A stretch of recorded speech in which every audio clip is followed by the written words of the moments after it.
Tachi délègue que tous vos bons vœux se réalisent. Salut, shalom, salam, shanti, dans la langue que vous voulez, mais que la paix de Dieu et de la nature primordiale soit avec vous. Cette nature primordiale qui est co-émergente avec l'univers. Comme vous le savez, nous avons 4 cerveaux dans notre corps, et bien qu'ils sont créés à partir des mêmes cellules à l'intérieur du fœtus.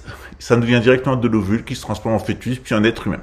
Ces 4 cerveaux, ils sont liés ensemble. C'est celui qu'il y a ici, c'est le cerveau que nous avons dans le cœur, avec les mêmes cellules neurologiques, les mêmes systèmes neurologiques sur la peau et dans les intestins.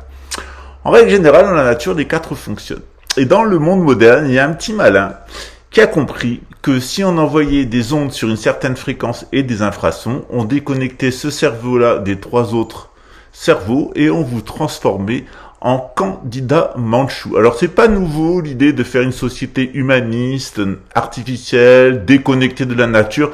Ça existe depuis Ur, très connu pour ses œufs, les œufs durs, vous en mangez assez souvent, et bien voilà d'où ça vient.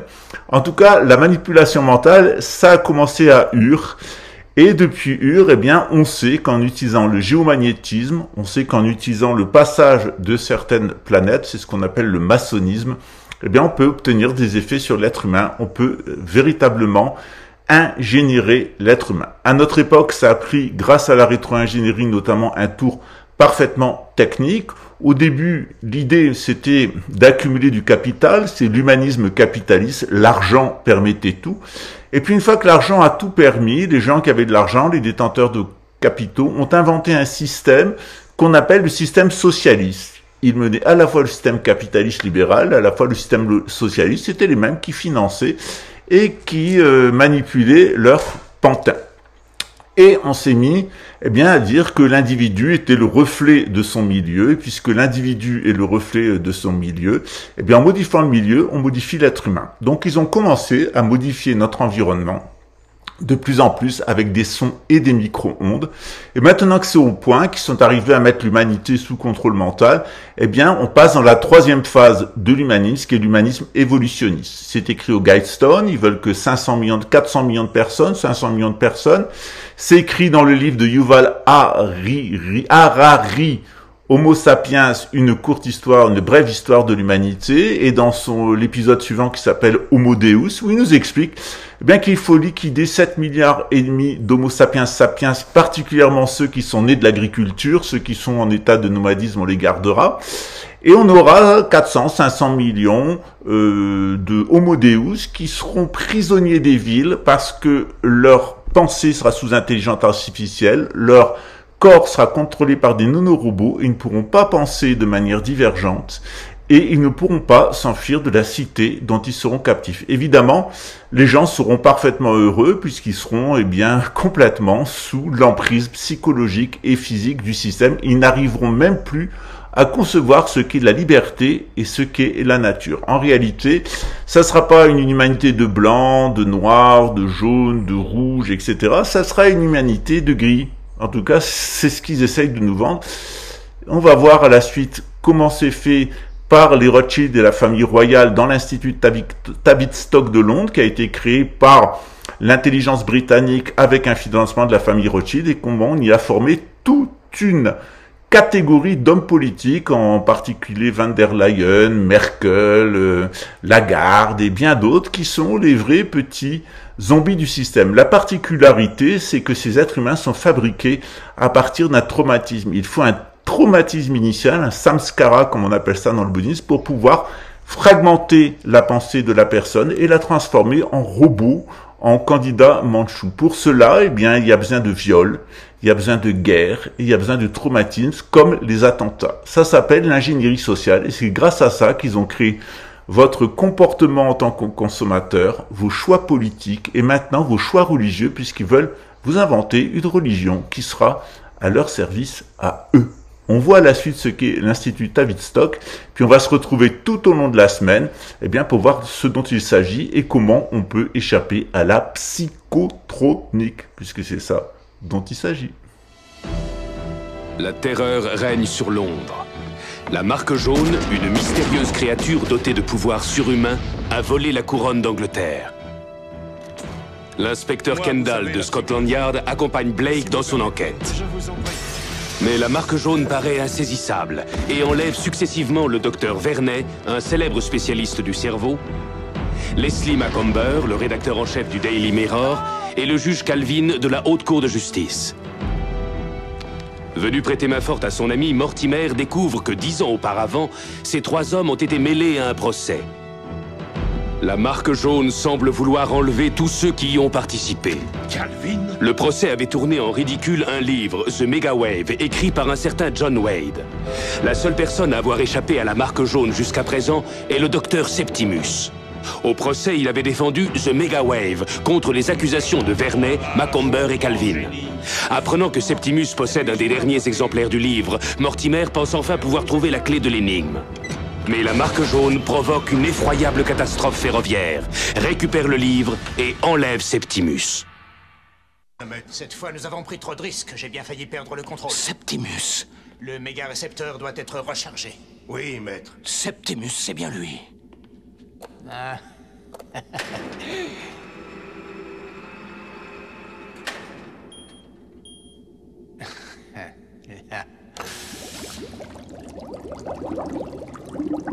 Puissance nominale atteinte, condensateur chargé, séquence activée.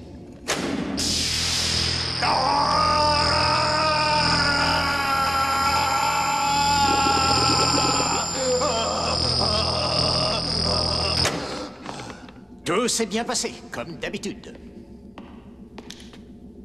Comment te sens-tu? Bien, maître. Ulrich. Parfait. Va.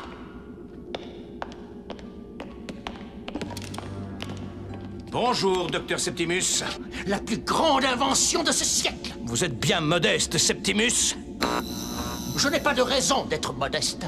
Grâce à cette onde, je peux aussi contrôler des esprits à distance et transformer n'importe qui en esclave docile, doté de pouvoirs surhumains. N'importe qui, comme ces imbéciles de Macomber, Vernet et Calvin. Vous l'avez constaté à vos dépens. Mais la marque jaune n'est rien. Je suis le maître. Misérable créature, ver de terre. Oui, maître. Vous voyez, un esclave, un outil, rien de plus. Allez, file. Oui, maître. File. Convaincant, non? Mais bientôt, je n'aurai plus besoin de lui. Demain, l'Angleterre tout entière sera mon esclave. Je les ferai ramper, ces larves immondes. Et alors? Le monde entier reconnaîtra mon génie. Mais vous êtes complètement fou, Septimus. Fou, moi. Je vous interdis. Vous allez me payer ça. Dommage que nous n'ayons pas pu localiser plus précisément la source du signal. Il faudra nous en contenter. C'est notre seule chance de sauver Mortimer. Encore très énigmatique pour le grand public, c'est sûrement parce que l'ingénierie sociale est une notion relativement récente qui, en plus, porte différentes significations. Dans le monde numérique, on l'emploie pour qualifier les méthodes frauduleuses qu'usent les pirates informatiques en vue d'obtenir des informations confidentielles. À l'heure du XXIe siècle, où l'intervention sociale se veut inclusive, transversale et territorialisée, l'ingénierie sociale apparaît comme l'outil de prédilection des politiques publiques pour conduire toutes les métamorphoses sociales et organisationnelles qui sont à l'œuvre aujourd'hui. L'individualisation des parcours de vie dans l'accompagnement des publics s'impose comme le nouveau leitmotiv pour engager plus de partenariats, de coopération, de mise en relation dans l'intervention sociale et médico-sociale. C'est une nouvelle dynamique de concrétisation qui s'engage pour l'ingénierie sociale avec des défis conséquents à relever sur le terrain des travailleurs sociaux. Pour moi aussi. Ouais, c'est bon.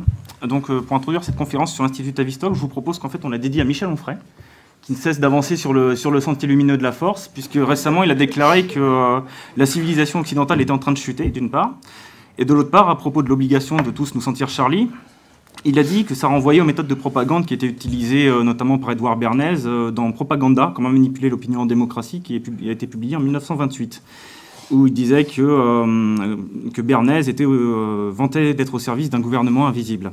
Et en fait, si vous mélangez bien ces déclarations, vous obtenez globalement ce qu'a fait l'Institut Tavistock au XXe siècle, c'est-à-dire de volontairement faire chuter la civilisation occidentale par le moyen des ingénieurs sociaux au service d'un gouvernement invisible. Donc merci Michel. Donc, pour ce qui est de l'ingénierie sociale, je vais reprendre la définition de Lucien Suris dans Gouverner par le chaos. C'est une modification planifiée du comportement humain, c'est-à-dire des techniques de manipulation ou de suggestion qui sont censées vous faire vous comporter d'une manière ou d'une autre, de préférence sans que vous vous en rendiez compte. Alors, l'Institut Tavistock, au début, a été financé par la famille royale d'Angleterre et par les Rothschild. Et dans les années 40, il a été financé par Rockefeller, le bienfaiteur Rockefeller, dont vous pourrez voir ici à quel point il était bienveillant. Le philanthrope. Le philanthrope. C'est une citation qui est tirée de ses mémoires. Voilà, si ça peut vous donner une petite idée sur la direction générale de l'Institut. Laisse un peu plus longtemps, peut-être. Vous avez eu le temps de lire ? Non. De toute façon, je laisserai le PowerPoint à disposition des organisateurs et puis vous pourrez lire à loisir les diverses citations que j'ai mis dedans. Je passe. Donc Tavistock aujourd'hui, ce n'est pas seulement une officine d'ingénierie sociale, c'est plutôt un réseau qui s'est développé dans diverses institutions. Ici, vous avez quelques noms, mais il y en a beaucoup d'autres. Et là, je vais traiter de l'Institut en tant que tel, de la clinique Tavistock, de ce qui concerne vraiment strictement Tavistock. Mais si vous voulez voir un petit peu ce qui s'est fait sous la coupe de ces ingénieurs sociaux depuis des dizaines d'années, vous pouvez éventuellement vous renseigner sur ce que font ces différents centres-là. Globalement, en français, il n'y a pas grand-chose. Il y a des écrits sur quelques blogs. Il y a récemment un maître de conférence qui s'appelle Baptiste Rapin, qui a écrit un super bouquin qui s'appelle « Au fondement du management ». Théorie de l'organisation, et qui traite beaucoup de tout ce qui a trait à la cybernétique, où il parle notamment de l'Institut Tavistock et de ce qu'ils ont fait dans leurs travaux. Donc je vous invite à vous y reporter. Sinon, il y a énormément de sources en anglais, ce qui est très pratique. Vous avez John Coleman, qui se présente comme un ancien espion du MI6, qui est le premier à avoir écrit sur l'Institut Tavistock en 1969. Il avait appelé son travail l'Institut Tavistock de relations humaines, le contrôle britannique des États-Unis. Il a attendu 2005 pour produire un bouquin sur l'Institut Tavistock, qui est globalement un livre très historique. Et il est aussi particulièrement connu pour avoir été à l'origine de la thèse selon laquelle les Beatles seraient une création de l'Institut Tavistock, une grande opération d'ingénierie sociale durant la contre-culture.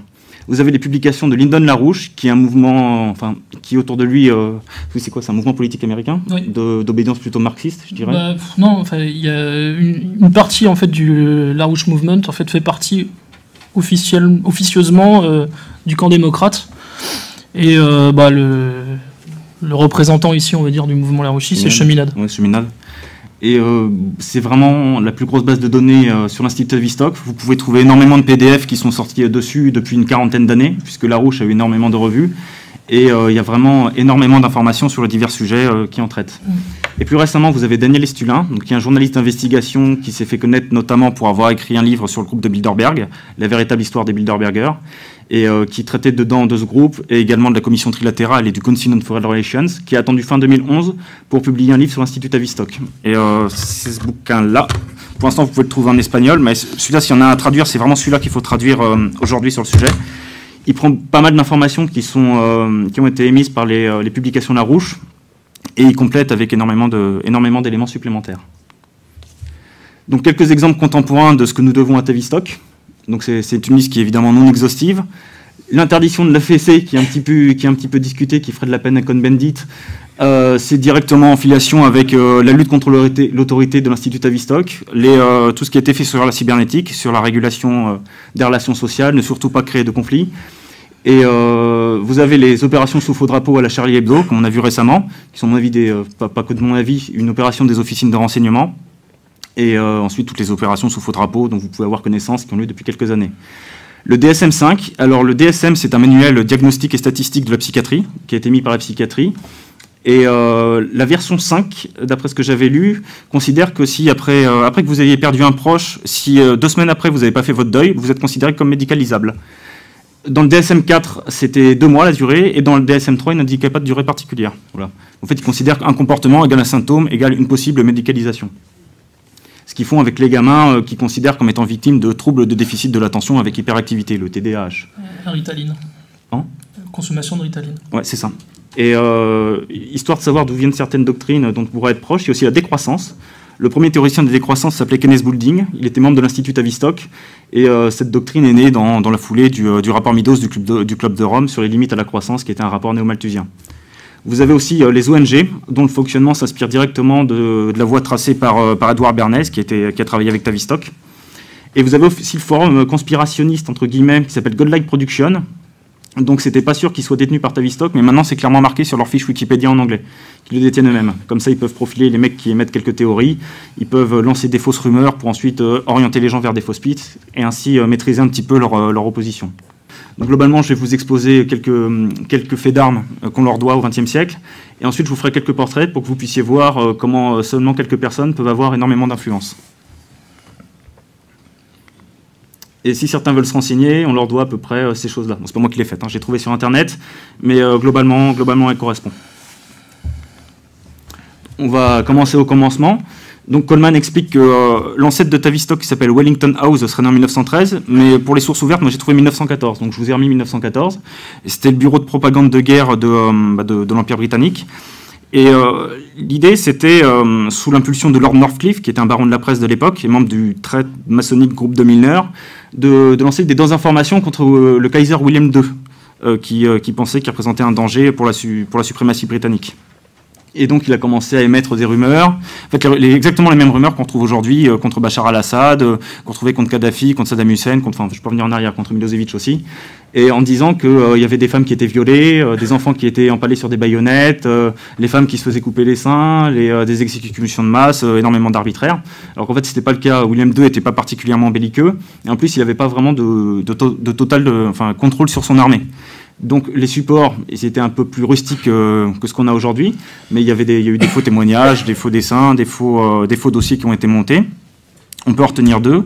Il y a Louis Raymakers, qui était un dessinateur néerlandais qui publiait souvent des caricatures sur le Kaiser, donc qui a été encensé par Lord Northcliffe, et tous les organes de presse en fait ont repris ces dessins-là et les ont encensés aussi, puisque lui donnait les ordres.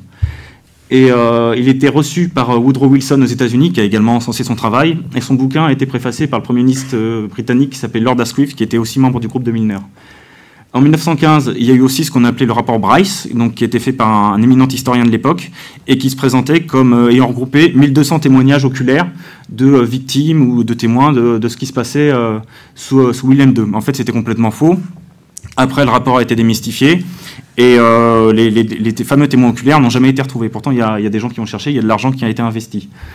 Et en 1917, vous avez la fameuse commission Krill, je pense que vous connaissez le I Want You for US Army. En fait, ça vient de ces gens-là, et ça a été fait par des agents de Wellington House aux États-Unis, donc Walter Lippmann, qui est considéré, du moins sur sa fiche Wikipédia, comme le commentateur politique le plus influent de son époque, qui a écrit un livre, sûrement le livre fondateur de l'opinion publique en 1902, qui s'appelle Public Opinion. Et vous avez le fameux Edward Bernays, dont j'aurai l'occasion... La fabrique du consentement aussi, je crois. Non, ça c'était Chomsky-Hermann. Par contre, l'ingénierie du consentement, c'est Bernays. Voilà, mais j'en parlerai. Ensuite, pour voir des méthodes un peu plus actuelles, vous avez la fameuse affaire des couveuses koweïtiennes, que vous connaissez peut-être, où il y a une jeune fille qui s'est présentée en pleurnichant à la tribune, en disant qu'elle avait vu les soldats irakiens jeter des bébés hors des couveuses, les piétiner. Et donc ça a évidemment retourné l'opinion publique, et qui est partie et ensuite poussée à la guerre, enfin ça a plus ou moins légitimé la guerre du Golfe. En fait, cette petite nana était la fille de l'ambassadeur du Koweït aux États-Unis, et l'opération a été financée à hauteur de $600 000 par l'ambassadeur auprès de la boîte Hill & Knowlton qui bossait avec l'Institut Tavistock. Et qui a fait la campagne d'Hillary Clinton aussi, en 2008 je crois. En haut à droite, vous avez le massacre de Radchak, qui a été attribué à Milosevic et à ses hommes. Alors Elena Ranta, qui était une observatrice qui avait rendu un rapport officiel sur la question, est revenue plusieurs années après sur ses déclarations. Elle a dit qu'elle avait été forcée de dire ça, mais qu'en fait Milosevic n'y était pour rien. La troisième, j'ai juste mis pour rigoler, avec Colin Powell qui tient sa fiole de pisse en faisant croire que c'est de l'anthrax. C'est juste pour rigoler, donc je ne vais pas m'attarder dessus. Et en bas à droite, vous avez le massacre d'Oula, qui a été attribué à Bachar al-Assad. D'après mémoire, c'est Larry Messerine Livre qui l'avait perpétré. Ouais, en fait, voilà, ça c'est le Frankfurter Allgemeine Zeitung qui a fait une contre-enquête, qui a été très largement étouffée, et qui a prouvé que le massacre avait été commis effectivement par les pseudo-rebelles syriens. Ensuite, vous en avez d'autres que j'ai pas mis. Vous avez des fausses exécutions, décapitations devant des écrans verts. Vous avez Ben Laden qui, au fur et à mesure que les années avancent, a sa barbe qui rajeunit. Il y a plein de trucs comme ça qui sont pas forcément très bien faits. Oui, Timisoara aussi, exactement. Ce qui est intéressant avec Timisoara, en fait, c'est qu'ils ont mis ça donc, sur le dos de Ceausescu. Le charnier était faux. Et en fait, au même moment, les Américains étaient en train d'attaquer Panama City et de bombarder Panama City, sauf que toutes les caméras du monde entier étaient en fait tournées vers Timisoara et rien de ce qui se passait au Panama à ce moment-là n'était filmé. Pour reprendre sur le fil historique après la Première Guerre mondiale, donc la clinique Tavistock a été créée en 1920. Encore pour faire plaisir à Michel Onfray, juste en face, il y a la statue de Freud qui trône. Elle a été créée, alors officiellement elle a pris le nom de Tavistock parce qu'elle est située à Tavistock Square. Plus officieusement, c'est en l'honneur du bienfaiteur de la clinique qui s'appelle Herbrand Russell, donc un parent de l'eugéniste Bertrand Russell, qui était 11e duc de Bedford et marquis de Tavistock. Et l'idée de cette clinique, officiellement, c'était d'étudier les effets ce qu'on appelait les shell shocks, les orages d'acier, donc les névroses de guerre sur les patients, les traumas de guerre, et pour ensuite permettre de mener des thérapies sur des sujets, les faire guérir et puis les réinsérer dans la vie civile. Mais ça permettait aussi d'accumuler beaucoup d'informations pour savoir quel était le point de rupture psychologique d'une population et pouvoir éventuellement les appliquer, comme vous verrez certaines déclarations. Donc le premier directeur s'appelait Christian Miller, et celui qui l'a poussé vers la sortie, qui était son directeur adjoint, était John Growling Rees, dont je vais beaucoup vous reparler. Là j'ai fait une erreur à la radio, j'ai dit que c'était Kurt Lewin qui était en 1932 le directeur, parce qu'il y a les deux versions qui circulent, mais après vérification, c'est bien John Growling Rees qui était directeur en 1932. Je vais vous lire une bonne petite citation de lui, ça permettra de passer rapidement sur les années 20. D'un texte qu'il a écrit en 1940 dans la revue Mental Health, volume 1, numéro 4. Plus particulièrement depuis la dernière guerre mondiale, donc depuis la première, nous avons beaucoup œuvré pour infiltrer les diverses organisations sociales de tout le pays. Et tant dans leur travail que dans leur positionnement, nous pouvons clairement voir combien les principes pour lesquels notre société, avec un grand S, donc leur organisation, et d'autres se bâtirent dans le passé sont désormais acceptés comme faisant partie du régime de travail ordinaire de ces divers corps. Ceci est comme ce devrait être, mais pendant que nous nous en félicitons, ne nous reposons pas sur nos lauriers et gardons en tête que l'ampleur de la tâche qui nous attend est encore plus grande. De la même manière, nous avons mené une attaque utile à l'encontre d'un bon nombre de professions. Les deux plus faciles furent bien entendu l'enseignement et l'Église. Les deux plus difficiles sont le droit et la médecine.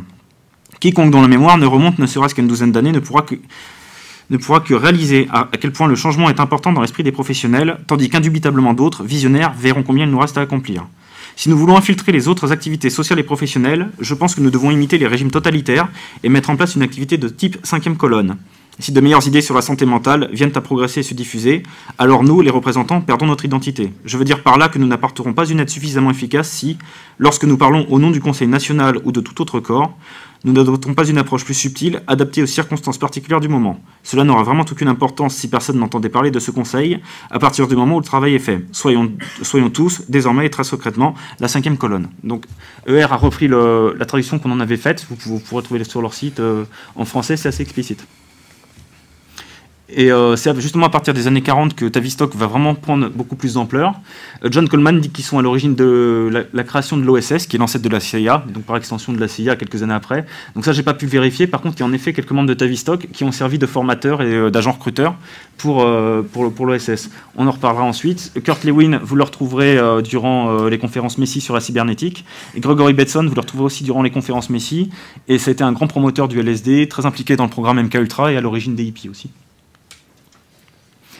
Dans le même temps, aux États-Unis, il y a eu des travaux qui ont été menés par l'école de Francfort, donc qui est au départ une école allemande. Francfort, c'est pas le vrai nom, c'est l'Institut pour la recherche sociale.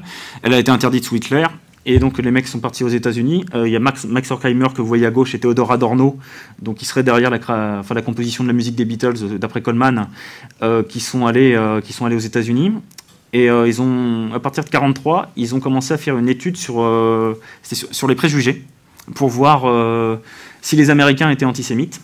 L'année suivante, ils ont été financés par l'American Jewish Committee et la fondation Rockefeller. Et ils ont eu un service comme ça, un service dédié où ils pouvaient travailler. Et en 1950, ils ont publié un livre qui s'appelle La personnalité autoritaire, où il disait qu'il fallait absolument mener des réformes sociales, que la croyance en Dieu des Américains était problématique, que leur patriotisme était intrinsèquement fasciste. En fait, on s'entendrait se faire reprocher d'être français et d'aimer la France aujourd'hui. Donc vous voyez directement d'où ça tire ses sources. Et en fait, leur livre était complètement biaisé, puisque c'est censé être une étude neutre, comme prétendent le faire les sociologues. Mais déjà plusieurs années avant de commencer leur travail, ils avaient dit qu'il fallait absolument détruire tout ce qui était sentiment patriotique et religieux chez les Américains. Et une petite citation de ces messieurs. Les techniques pour vaincre la résistance, développées principalement dans le champ de la psychothérapie individuelle, peuvent être améliorées et adaptées pour une utilisation avec des groupes et même pour un emploi à grande échelle. Nous n'avons pas besoin de supposer que l'appel à l'émotion appartient à ceux qui s'efforcent de lutter dans le sens du fascisme, tandis que la propagande démocratique doit se limiter à la raison et se restreindre. Si la peur et l'esprit destructeur sont les sources émotionnelles majeures du fascisme, l'éros appartient principalement à la démocratie. Donc promotion de l'éros qu'on retrouvera durant le libéralisme libertaire et toute la vague de contre-culture des années 60. Sujet central chez Tavistock, donc le contrôle mental, également connu sous le nom de mind control. Donc la version douce qui est la cybernétique, avec les conférences sur la cybernétique, sur cette photo qui ne fait pas du tout ésotérique. Vous avez donc, vous retrouvez ici des membres de Tavistock, Kurt Lewin, Margaret Mead, vous avez Paul Lazarsfeld qui a collaboré avec eux, John von Neumann, qui est le père de la bombe atomique, et plus ou moins dans le projet Manhattan, et de la cybernétique... non. Et vous avez Norbert Wiener, qui est le père de la cybernétique moderne. Et je ne les vois pas tous très bien, mais de toute façon, je vais vous égrener les noms juste après. Donc, la cybernétique, en fait, c'est un moyen, officiellement, c'est un moyen d'unifier diverses sciences pour trouver un fonctionnement général du comportement humain. Officieusement, c'est plutôt anticiper sur les réactions pour pouvoir justement contrôler le comportement humain. C'est un peu dans la continuité de ce que préconisait directement l'Institut Tavistock. C'est né plus ou moins dans la suite des débuts de la théorie de l'information, des années 40, qui est très liée à l'informatique. Il faut remonter à la fin du XVIIIe siècle, c'est-à-dire à partir du moment où, avec l'industrie naissante, on a commencé à décomplexifier les tâches, et où on finissait, comme Chaplin dans les temps modernes, à faire un boulon à chaque fois. Et avec l'arrivée de l'informatique durant les années 30, ils ont cherché à recomplexifier ces tâches-là pour en faire des machines de plus en plus complexes qui aboutissent aujourd'hui à ce qu'on connaît. Et ils se sont dit sûrement que le cerveau humain fonctionne pareil. Il y a beaucoup de similitudes structurelles en effet. Et à partir de là, ils pouvaient savoir comment un cerveau traite de l'information et comment anticiper sur un comportement. Donc, comme je l'ai dit, il y avait plusieurs membres de Tavistock que vous avez pu lire ici. Juste William Sargant n'était pas membre des conférences Messi, mais il était financé par la fondation Messi. Et lui, il avait écrit un bouquin qui s'appelle, donc il était de Tavistock, il a écrit un bouquin qui s'appelle Battle for the Mind, donc la bataille pour l'esprit, et le titre en anglais c'est Physiologie de la conversion et du lavage de cerveau. Et traduit en français, c'est juste Physiologie de la conversion religieuse et politique. Mais bon, le programme y est, quoi. Et ce groupe cybernétique a inauguré la Fédération de santé mentale en 1948, dont le premier président a été John Growling-Grise, donc je vous ai déjà lu une bonne citation tout à l'heure. Sur ces choses-là, un petit point intéressant à savoir, c'est que sur ces grandes organisations, le premier président de l'Organisation mondiale de la santé s'appelait Brock Chisholm. C'était un Canadien qui était très ami avec John Growling-Grise et qui a appliqué les mêmes méthodes de Tavistock de contrôle mental au Canada. Et en parallèle, on peut dire que l'UNESCO, c'était Julian Huxley, qui était son premier président et qui lui était eugéniste et frère d'Aldous Huxley. Society, ouais, son frangin. Voilà. Ensuite, sur les autres membres des conférences Messi, vous avez Paul Lazarsfeld, qui avait travaillé avec Tavistock. Vous avez Max Horkheimer de l'école de Francfort, dont j'ai déjà parlé tout à l'heure. Vous avez Warren McCulloch, Walter Pitts, qui a ensuite travaillé au MIT, où on a aussi retrouvé Kurt Lewin. Bref, que du beau monde. Le MK Ultra. Donc c'est un projet qui a été vraiment de contrôle mental plus dur, qui a été déclassifié. Qui a été déclassifié il y a quelques dizaines d'années, 20 ans, 30 ans, peut-être. Et en quoi ça consiste? Le projet est né en 1951, au début il s'appelait Bluebird, donc là ça renvoie clairement à un poème maçonnique du début du XXe siècle de Ruben Dario qui s'appelle L'oiseau bleu de la liberté, donc le Bluebird. Et d'après Stulin, ce qu'on appelle un Bluebird, c'est une victime d'un programme de contrôle mental. Ensuite ça s'est appelé Artichoke et officiellement en 1953 ça devenait le MK Ultra. Alors le MK Ultra, comment se fait le contrôle comportemental? Il se fait avec l'usage de LSD-25, avec des électrochocs, et avec l'utilisation d'ondes radio, comme ça c'est surtout développé dans les années 70. À partir de ce moment-là, c'est comme un ordinateur, quand vous effacez un disque dur, là vous effacez toutes les structures d'un sujet, et ensuite vous pouvez recombiner et refaire par-dessus, vous pouvez le programmer, et c'est là qu'il y a eu ce qu'on a appelé des candidats Manchou, des espèces de tueurs, les fameux tueurs programmés de la CIA que vous pouvez voir dans quelques films. Mais ça a été avéré, ça a été déclassifié. Et alors comment ça se déclenche? Je sais on parlait pas mal d'un bouquin qui s'appelle L'Attrape-Cœur, qui a été écrit par Salinger, qui est un ancien de l'OSS, et qui était retrouvé sur pas mal de scènes de crime du MK Ultra, attribué à MK Ultra, et bon, il y a des gens qui pensent qu'il y a beaucoup de mots déclencheurs dedans, puisque ça fonctionne par mots. Je vous donnerai une liste de films tout à l'heure, si vous voulez, où vous pourrez voir un petit peu ce qui se fait sur le MK Ultra, mais vous pouvez déjà aller voir Un crime dans la tête avec Denzel Washington. De films complot aussi avec Mel Gibson. Ouais, c'est ça, théorie de la conspiration, quoi. Je crois, conspiracy theory. Et la radio, tu m'as demandé aussi le lien, s'il y avait un lien occulte avec Blavatsky, donc j'avais pas su répondre, donc j'avais cherché un peu. Et il y a vraiment un lien ésotérique avec la théosophie d'Elena Blavatsky. Donc cette personne a développé sa théorie durant on va dire quoi, le dernier quart du 19e siècle. Et en 1875, elle écrivait, la doctrine qu'elle voulait mettre en place, c'était une espèce de religion mondiale où il y avait plus de classes, plus de races, plus de différences sexuelles et plus de nations non plus. Donc une espèce de nouvel ordre mondial globalisé avant l'heure. Elle préconisait aussi de faire des études comparées de la religion, donc ce qu'on retrouvera dans le New Age avec une tentative de syncrétisme des différentes religions, et aussi de repousser les limites du psychisme humain, notamment par l'utilisation de drogue. Donc quel est son lien avec le MK Ultra? Il y en a pas mal. Il y a le LSD déjà. Ouais, le LSD déjà, mais il y a aussi il y a plein de petits symboles comme ça qui sont employés. Il y a le White Rabbit qui était chanté par le groupe psychédélique Jefferson Airplane et qui renvoie au lapin blanc d'Alice au pays des merveilles, sachant que Lewis Carroll en 1887 a fait partie d'une société aussi un peu barrée qui s'appelle la Société de recherche psychique. Et le lapin blanc renvoyant aussi à l'initiation, quoi. Et vous avez le magicien d'Oz qui est souvent employé dans le programme MK Ultra. Oz qui renvoie à Osiris, sachant que Blavatsky avait écrit un bouquin qui s'appelle Isis Unveiled, donc ces deux choses renvoient à l'Égypte. Et vous verrez beaucoup dans le magicien d'Oz, le pays d'Oz est vert, et le vert c'est la couleur qui est assimilée à Osiris. Donc il y a pas mal d'ésotérisme dedans. Et une version qui n'est pas Candida Manchou, c'est la drogue qui a été diffusée massivement durant les campus américains. On a dit que c'était une révolution spontanée de la jeunesse contre la guerre, contre l'arbitraire du pouvoir. En fait, c'était pas du tout le cas. C'était une énorme opération d'ingénierie sociale. Le FBI avait reçu des ordres pour laisser la drogue se diffuser. Et ça a donné Monterey Pop en 67, Woodstock en 69. Par la suite, le New Age et ensuite l'ère du Verseau. Et j'ai oublié de dire quelque chose sur l'occultisme aussi. C'est le lien entre Aleister Crowley, donc qui était un sataniste qui était adepte de la théosophie de Blavatsky, qui a rencontré par l'entremise de H.G. Wells Aldous Huxley en 1930. Et ils ont pu échanger sur les différentes visions. En 1932, 2 ans plus tard, Huxley écrivait le meilleur des mondes, que vous connaissez sûrement, avec une espèce de médicalisation totale de la population. Et en 1961, il se prononçait pour un totalitarisme non violent avec des camps de concentration de l'esprit. Et en 1967, Huxley écrivait un manifeste qui s'appelle les portes de la perception, je crois, qui était en faveur de la révolution psychédélique. Juste une précision sur Monterey Pop, je l'avais dit à la radio sur MZ, mais il y a un enregistrement audio et vidéo qui est disponible sur Internet, qui est disponible et qui peut se trouver assez facilement, où on entend la voix de Wavy Gravy, qui était un des organisateurs du Monterey Pop, et qui dit ne croyez pas les gens qui vous disent que des mauvais acides circulent, ce sont des mensonges, ce sont des vilains conservateurs, ce sont des gens qui sont dans la répression, c'est des réactionnaires, les écoutez pas. Et en fait, on a découvert que Wavy Gravy était lui-même membre de la CIA à une époque et qu'il était partie intégrante du projet MK. Voilà. Et c'était des expériences grandeur nature à l'échelle d'un festival, quoi.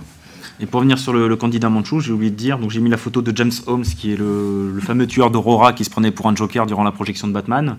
Quand il a été interrogé, il ne se rappelait de rien depuis des jours et des jours. On a vu les mêmes choses avec Timothy McVeigh, avec l'attentat d'Oklahoma City, également avec Mark Chapman, qui est l'assassin de John Lennon. Ciaran Ciaran, l'assassin de Bobby Kennedy. Et pour finir sur la contre-culture, sur les Beatles, vous avez qu'à prendre la pochette de Sgt Pepper, et dans le livret, il vous marque quels sont les personnages qu'ils ont mis sur la pochette. Donc ils ont mis Aleister Crowley, ils ont mis H.G. Wells, ils ont mis Aldous Huxley, évidemment, Thomas Edward Lawrence, qui était l'amant d'Huxley, et fait pas mal de gens qui faisaient partie de la société fabienne. Il y a des fans de Led Zepp ici, non? Oui. Ouais. Led Zepp, en fait, Page et Plant ont été très influencés par Crowley. Et alors si ma mémoire est exacte, en fait, il y a même une chanson qui s'appelle K quelque chose, et ça correspond, je crois, à un mont qu'on trouve dans l'Himalaya que Crowley avait gravi. Et en fait, c'est une référence à ça. Alors je sais plus si c'est Page ou Plant, pardon. Il y en a un des deux qui a acheté une demeure qui a appartenu à Crowley. Enfin, l'influence de Crowley est vraiment importante pour eux, quoi. Et si vous voulez vous pencher plus en avant sur le MK Ultra, vous avez un site qui s'appelle MK Police, qui est vraiment très complet sur tous ces dossiers-là. Et la cartographie dynamique ici, vous embêtez pas à retenir l'URL. En fait, vous allez sur le site MKPolice, vous allez dans le dossier MKUltra, et dans les liens en haut, vous avez cette cartographie. Donc quand vous cliquez dessus, ça vous renvoie vers d'autres dossiers. Il y en a vraiment pour, à mon avis, des jours à tout lire. Et toutes les informations sont vraiment là en source ouverte. Et un petit bonus, enfin je dis bonus parce que j'ai découvert seulement il y a quelques jours, c'est quand en fait Tavistock a infiltré le mouvement Occupy Wall Street avec quelque chose qui s'appelle le social dreaming. Donc c'est une capture d'écran directement de leur site où ils disent oui nous avons nous avons infiltré, nous sommes allés questionner ces gens qui étaient contre la finance. En fait le social dreaming était un programme qui était développé, comme vous pouvez le lire, par Gordon Lawrence, qui était membre de Tavistock, qui était développé en 82. Et l'idée c'était d'aller voir justement quand des gens se regroupent quelles sont leurs aspirations sociales, de quoi ils rêvent. Et ce qu'ils ont fait, ce sont des ateliers où les animateurs étaient évidemment des gens de Tavistock. C'est une méthode de profilage, quoi. Ils ont demandé aux gens de leur livrer quelques informations, donc des informations ensuite assez intimes, et qui ont été publiées sur les blogs. Là, je vous ai mis avant la capture d'écran, mais quand vous descendez, vous avez un nombre vraiment énormissime de témoignages, et ils ont fait ça dans plusieurs villes.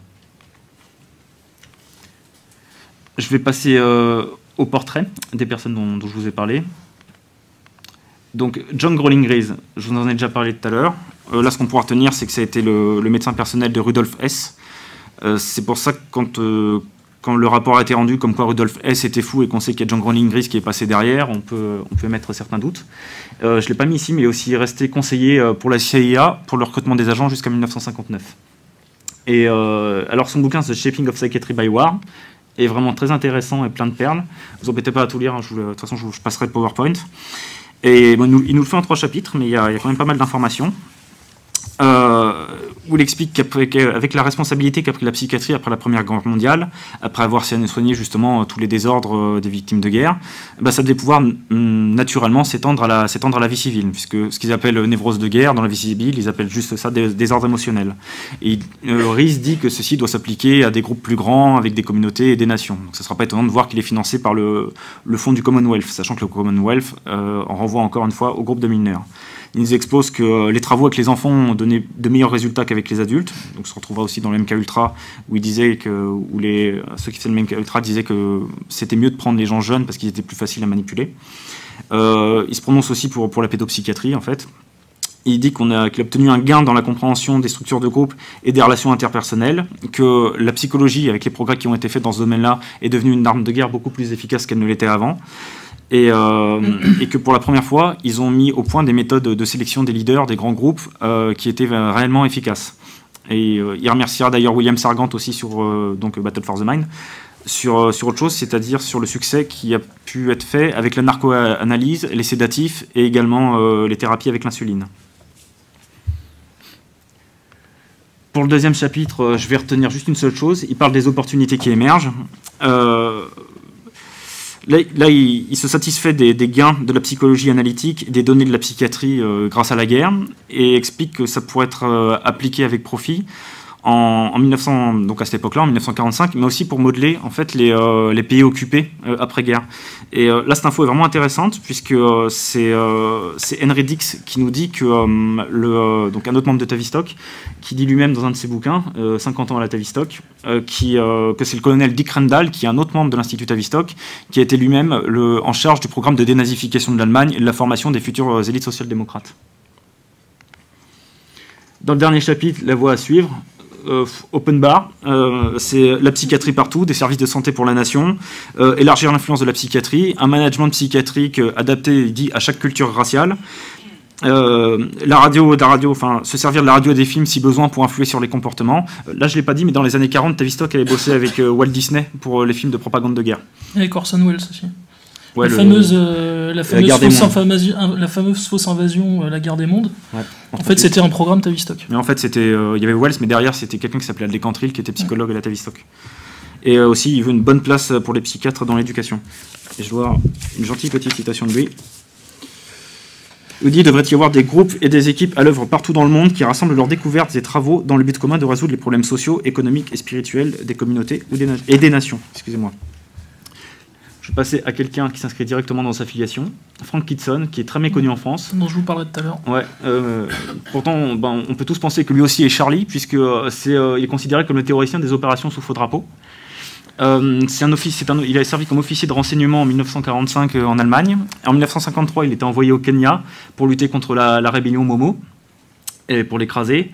Et à partir de là, il a monté ce qu'on a appelé ce qu'il appelle des counter-gangs. Ce sont des pseudo-gangs. C'est-à-dire, ils font prisonnier quelques membres d'un gang. Il leur lave le cerveau version Tavistock. Lui, il présente la chose différemment. Il dit qu'ils le font craquer, puis qu'ensuite, il l'intègre dans le groupe. Et à partir de là, il renvoie la personne dans le gang sans que le gang sache que la personne a été faite prisonnière. Et cette personne peut ensuite l'équivalent d'un candidat mandchou conditionné, qui rapporte des informations et pour permettre de localiser ce gang qu'ils n'arrivaient pas à localiser, et ensuite pouvoir éliminer les membres du gang, justement. Sachant que Kitson est allé jusqu'à construire des faux villages africains, où il a intégré ces pseudo-gangs, et où ensuite il y avait des Africains qui étaient sympathisants des gangs qui venaient justement donner des informations. Il a pu les détruire comme ça. Tu parleras peut-être de l'IRA, du Bloody Sunday aussi. Voilà. Donc c'est exactement le même genre de choses qu'on a vu dans les années 60 aux États-Unis, puisqu'il y avait, la version pour blanc avec les campus universitaires où le LSD était diffusé, puis il y avait la version pour noir avec les pseudo-gangs infiltrés dans les ghettos noirs et la diffusion de la drogue à cette époque-là, massivement. Donc ce qui aboutit au gang de racailles qu'on connaît aujourd'hui. J'ai peut-être oublié de dire un petit truc sur Kitson. Je vais citer un article de Minicello de 74, donc qui travaille avec Larouche, et qui nous dit: aux États-Unis, la Law Enforcement Assistance Administration, LEAA, fondée par la CIA, prit le contrôle du réseau de lavage de cerveau que la CIA avait mis sur pied dans les prisons nationales quelques années plus tôt pour détruire le mouvement noir. La LEAA utilisa ce réseau comme base pour la création de nombreux grands counter-gangs, tant noirs que blancs, de droite et de gauche. La LEAA prit aussi la responsabilité de rationaliser et remodeler les départements de police urbaine pour les rendre aptes à utiliser les techniques sophistiquées qui avaient été laborieusement testées au Vietnam. Sachant que parmi les gangs, les pseudo-gangs noirs qui ont été infiltrés, ils donnaient les noms aussi d'un gang qui s'appelait The Momo aux États-Unis, une organisation, les Kawaii Dat Baraka et les Benizaken de Brooklyn. Il y en a sûrement d'autres à recouper. Minicino dit que le Home Office a fait exactement pareil en Angleterre, et qu'en Italie, la division de guerre psychologique de l'armée, qui était contrôlée par la CIA, a travaillé avec l'un des plus grands counter-gangs qui existait à l'époque, le MSI fasciste. Donc je passe à Kurt Lewin, qui était vraiment une figure centrale de Tavistock. Il est mort en 47, mais il avait prévu en 48 d'aller passer 1 an à la Tavistock, et il a tellement travaillé avec eux en fait qu'il est considéré comme membre de Tavistock. Et je passerai sur la dynamique des groupes. Je vais plutôt m'arrêter sur la psychologie topologique qu'il a diffusée dans un article de 1942 qui s'appelle le Time Perspective and Moral, donc le perspective du temps et le moral, sachant que, je ne sais pas si vous avez eu le temps de lire une citation de Rice que j'ai mis tout à l'heure, mais que le moral c'est l'équivalent de la santé mentale pour les psychiatres, donc vous pouvez reformuler perspective du temps et santé mentale, les interactions qu'il y a entre les deux. Et dans cet article que vous pouvez trouver sur internet, il disait que si on appliquait une stratégie de terreur sur une personne, elle se retrouvait, là, comme dans le type MK Ultra, complètement déphasée, et ensuite elle était beaucoup plus susceptible et beaucoup plus propice à la manipulation. Et il fait une comparaison entre les enfants et les adultes. Il disait que l'enfant vit dans l'instant, là où l'adulte, lui, planifie plus ou moins les choses sur le long terme, et qu'un bon moyen de manipuler, c'était justement d'infantiliser la population. Il a pris sa fluidité. Ouais. Et ce qu'on retrouve aujourd'hui avec le titillament de Brzezinski, même depuis mai 68, tout de suite, jure sans entrave, etc. etc. Ces applications, vous pouvez les voir également dans le manuel Kubark, manuel de torture psychologique de la CIA, que l'éditeur Zone a mis gratuitement en ligne sur son site internet, et que vous pouvez trouver aussi au format bouquin. Et si vous avez les photos en tête, rappelez-vous les prisonniers à Guantanamo, et également les prisonniers que vous voyez à Abu Ghraib en Irak, c'est exactement les méthodes de privation sensorielle qui ont été appliquées à ce moment-là. Et sur Lewin, j'en avais une, oui. C'est que ensuite il a fait des travaux sur la modification comportementale pour aller encore plus loin. Ce qu'il faut savoir, c'est que en tant que personne, on n'est pas une personne indivisible, mais on est fractionné en diverses personnalités qui émergent selon les contextes. C'est ce qu'ils avaient découvert. Et donc l'idée, c'est de passer de la modification comportementale qui est temporaire à un vrai changement d'identité qui lui est durable, pour ensuite faire émerger une nouvelle personnalité beaucoup plus durable. Et ce que dit Lewin, il dit: lorsqu'un niveau de tension raisonnable est appliqué à partir de l'environnement, alors toutes les diverses capacités et facultés du moi profond se mettent en alerte, prêtes pour une action efficace. Mais quand un niveau intolérable de tension est appliqué, cette géométrie s'effondre en un magma aveugle et indifférencié, une personnalité primitive est régressée. La personne est réduite au stade animal, les capacités versatiles et hautement différenciées disparaissent. L'environnement contrôlé prend le contrôle de la personnalité. Je passe à Bateson, dont je vous ai parlé tout à l'heure. je vous redirai pas déjà ce que j'ai dit sur le LSD et le MK Ultra. Il est considéré comme le fondateur de ce qu'on appelait le Collège Invisible de Palo Alto, c'est-à-dire que ce n'était pas un corps professoral constitué, mais c'était un ensemble de spécialistes de diverses disciplines qui se réunissaient et qui travaillaient ensemble. C'est plutôt plus que moins la base du constructivisme radical, dont on voit l'héritage aujourd'hui avec tout ce qui est, par exemple, la théorie du genre.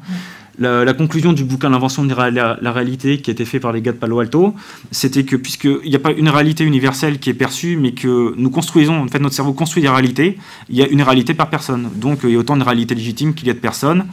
Et imposer une réalité plus qu'une autre, ça serait faire preuve d'un caractère horriblement autoritaire et totalitaire. Donc voilà, si un ladyboy veut se marier avec un chien, il n'y a pas de raison d'en empêcher, par exemple. La technique de schismogenèse, je vais passer rapidement dessus. C'est une manière de voir comment s'organisent ou se désorganisent des groupes.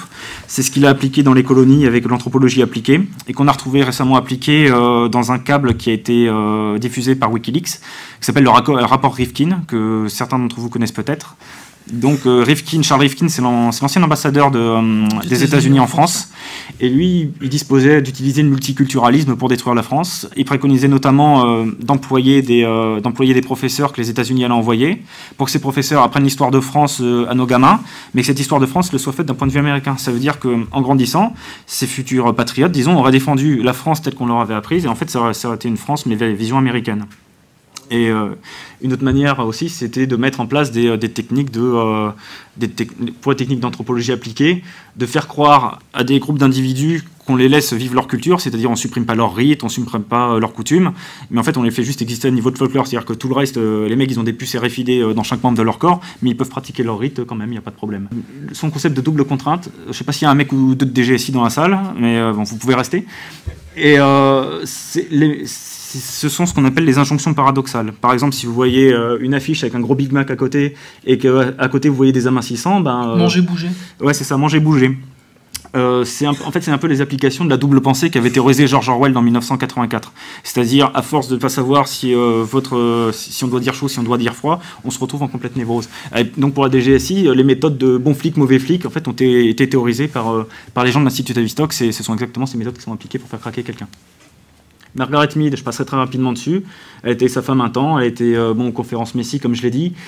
On avait dit à la radio que Gloria Steinem était financée par la CIA pour relancer le féminisme dans les années 60. Il y a aussi Margaret Mead. Comme le premier féminin d'ailleurs, qui s'appelait Miss Magazine, je crois. Qui a été financé directement par la CIA. Margaret Mead a fait partie de celles aussi qui ont lancé le féminisme. Elle a été formée par Ruth Benedict, qui a travaillé à la Rand Corporation, donc une filiale de Tavistock. Et elle a relancé le féminisme avec quelqu'un qui s'appelle Betty Friedan, qui était une protégée de Kurt Lewin, qu'on retrouve un peu partout donc. Et cette nana, Friedan, a lancé en 1969 une association pro-avortement qui s'appelait Naral Pro-Choice. Ses travaux de l'anthropologie culturelle, elle allait chez ce qu'on appelle les Arapèches en Nouvelle-Guinée. Et elle avait dit qu'en fait, le genre sexuel était construit, qu'il n'y avait pas de rôle féminin, de rôle masculin, que c'était encore un arbitraire machiste.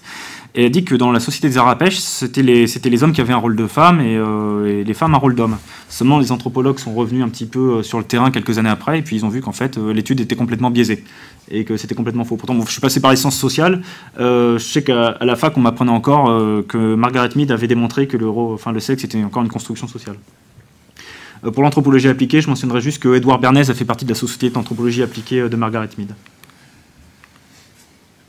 Wilfred Bion, donc j'ai lu quelques éléments sur lui, je ne l'ai pas lu, je vais vous le mentionner très rapidement, puisqu'il c'est un peu celui qui a créé la dynamique de groupe, la thérapie de groupe que vous pouvez voir dans les séries américaines. Par exemple, vous êtes en groupe, il y a un psychiatre au milieu, vous dites bonjour, je m'appelle Maurice Gendre, j'ai un problème, je crois que l'ingénierie sociale existe. Tout le monde dit bonjour Maurice, expliquez-nous votre problème.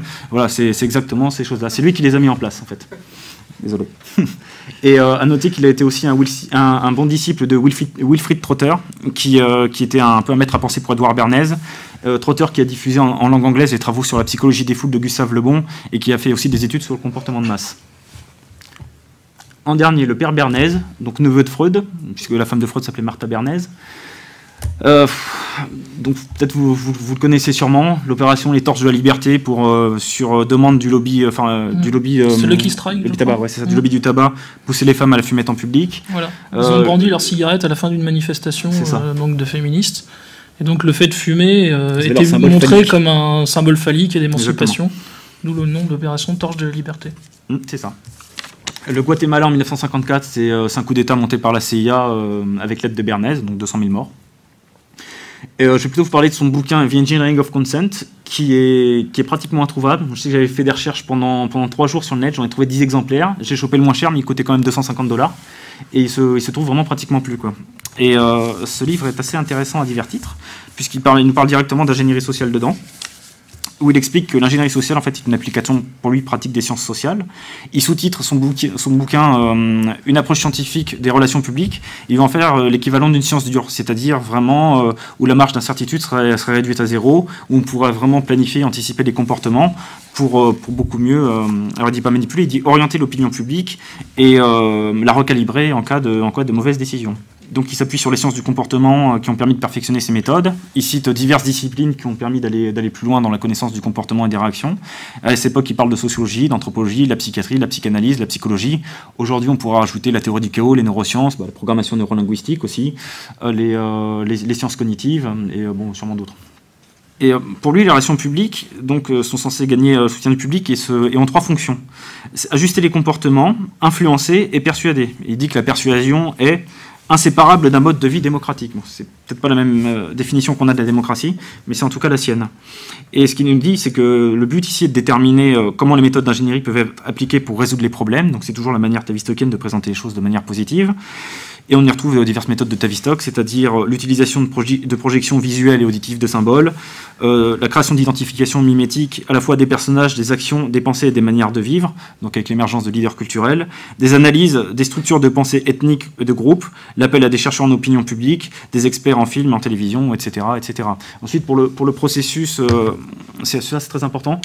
Ces 8 étapes en fait sont très importantes. Ça correspond aux 8 chapitres qu'il y a dans le bouquin, puisque lui n'a écrit que le premier chapitre. Ensuite, il a fait appel à des experts qui chacun traite d'un chapitre. Il y a même un militaire dans le lot, et ils expliquent comment petit à petit développer de manière pratique un plan qui pourrait marcher à 99 voire 100%. Et on peut notamment retrouver dedans quelques éléments qu'on voit chez les ONG. Pour reprendre ce que je disais au début, c'est par exemple mettre dans un comité des personnes qui sont de prestige pour légitimer une action d'ONG. J'ai mis Transparency International, mais parce que je n'ai pas travaillé sur beaucoup d'ONG, mais vous en avez sûrement un paquet d'autres, c'est le fonctionnement habituel. Coleman dit que ce livre a servi de feuille de route à Tavistock pour les années 50, 60 et toutes les années à venir. C'est à mon avis le cas, mais on fera se pencher un peu plus longuement dessus. Si j'ai pas été clair sur certaines choses, ou vous n'hésitez pas à me le demander dans la séance de questions-réponses, et puis je vais passer la parole à Maurice.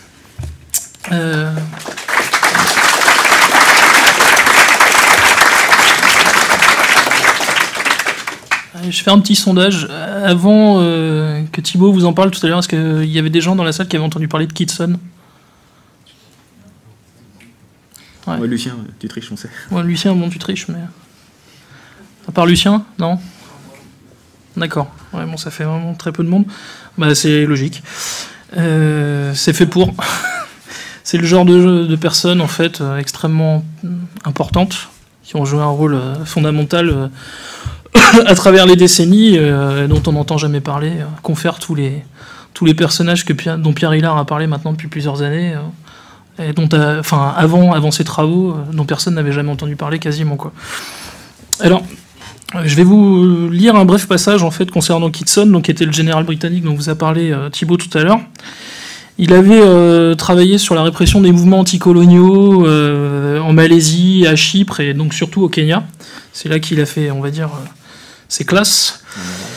Et en Irlande, mais ça j'y reviendrai après. Et il a écrit un ouvrage qui est très cyniquement intitulé « Opération de basse intensité, subversion, insurrection et maintien de la paix ». Alors le livre a été publié en 1971 et il a été très très très vite retiré. Mais bon, il y a quelques exemplaires qui circulent encore. J'ai essayé désespérément de le trouver sur Internet, il est disponible en consultation gratuite. Alors on traduit, évidemment, il n'a pas été traduit. Non. Il est uniquement en anglais, donc bon, si vous voulez vous y jeter dessus en anglais, vous pouvez le faire. Très sincèrement, c'est une purge. Voilà, je vous le cache pas. C'est à lire, mais vous n'allez pas passer un moment extraordinaire. Mais en tout cas, vous allez le voir par la suite, tout est dedans. Enfin, en tout cas, une bonne partie de ce que nous avons vécu autour des révolutions colérées ou ce genre de prétendue révolution spontanée. En fait, la base de de ces mouvements, elle est induite, elle est directement inspirée de la doctrine Kitson. En fait, il y a Colomb, il y a quelques années, qui avait écrit une préface d'un ouvrage d'Eva Gollinger après le coup d'État contre Chavez en 2002. Et dans cette préface, en fait, Colomb était revenu donc sur la doctrine Kitson. C'était quasiment une des premières fois que dans la presse, ou disons, on va dire, le monde éditorial francophone, on abordait ce sujet. Donc je vais vous lire ce que disait Colomb à propos de Kitson et de sa fameuse guerre spéciale. Alors Kitson leur père à tous. Tout général qu'il soit, Kitson considère que la répression militaire et policière classique n'a aucune chance de réussir sans une campagne pour gagner les cœurs et les esprits, qu'il appelle guerre psychologique stratégique. Que recouvre ce terme mystérieux ? Cela se clarifie quand on examine l'ensemble des méthodes prônées et utilisées par Kitson. Donc là, en fait, ce que je vais vous citer, c'est justement en fait le contenu du livre. Former tous les cadres importants des ministères, armée, affaires étrangères, aux techniques de psyop, opérations psychologiques, de l'opinion. Monter des pseudo-gangs, ce que vous expliquez tout à l'heure Thibault, qui recueilleront un maximum d'informations, mais qui, surtout en menant des coups attribués à l'ennemi, permettront de le discréditer. Employer les forces spéciales, dans son cas c'était les SAS, pour réaliser des attentats qui seront attribués à l'ennemi afin d'augmenter la tension et justifier la répression. Créer des divisions, par exemple en provoquant une guerre de religion.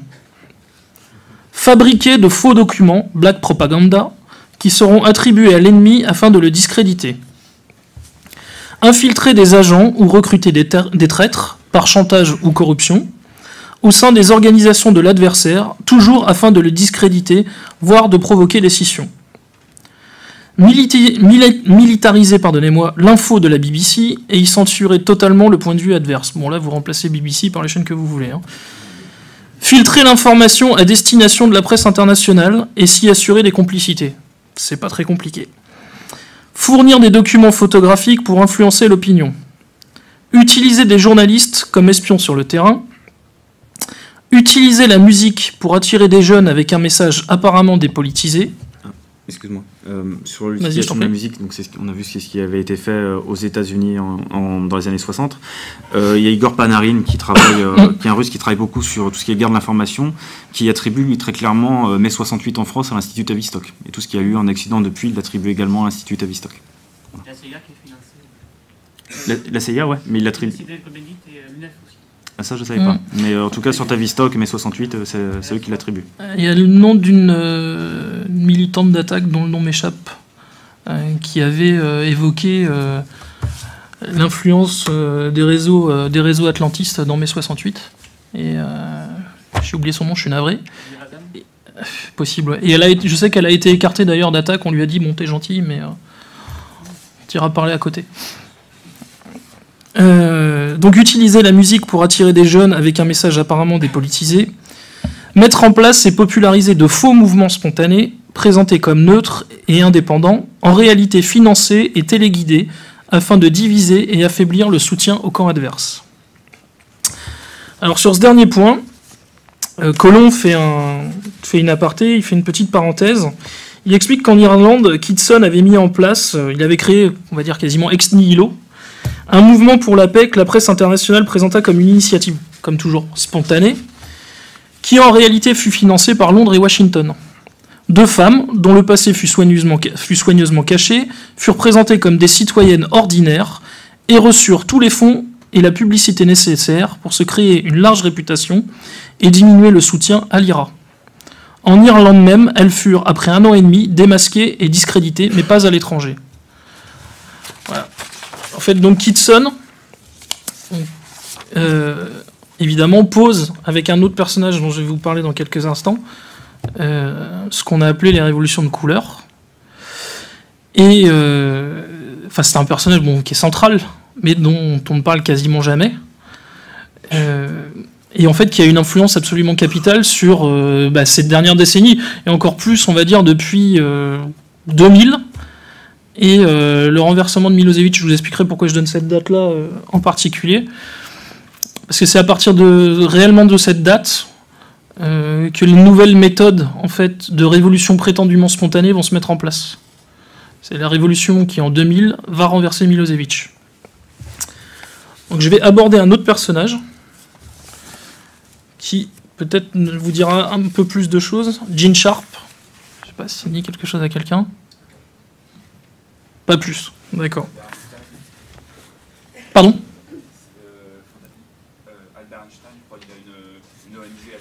Voilà, c'est ça. Albert Einstein Institution, ouais, exactement. Alors en fait, il est présenté un peu rapidement comme le gourou des révolutions arabes, du printemps arabe. Et en fait, ce personnage est né le 21 janvier 1928, et il est surnommé le Machiavel de la non-violence ou le Clausewitz de la guerre non-violente. Et il est ancien professeur à Harvard. Et effectivement, il est fondateur de l'Albert Einstein Institution. Alors, il a écrit un manuel, un ouvrage de 137 pages qui s'appelle « De la dictature à la démocratie », qui est également disponible, que vous pouvez consulter, qui est beaucoup plus intéressant, je trouve, à lire que le Kitson. Enfin, je crois qu'il est en français, ouais, il me semble. Il a dû être traduit.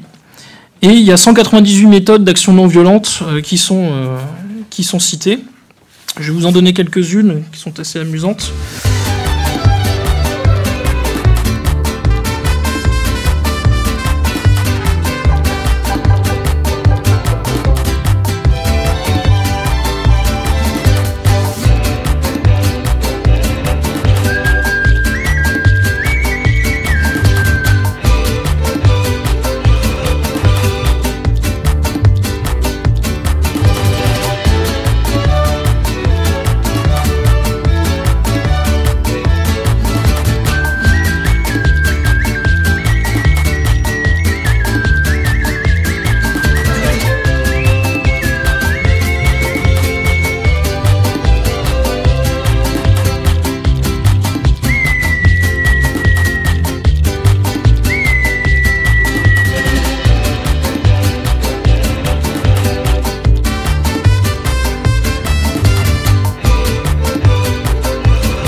Il y a plusieurs typologies, évidemment.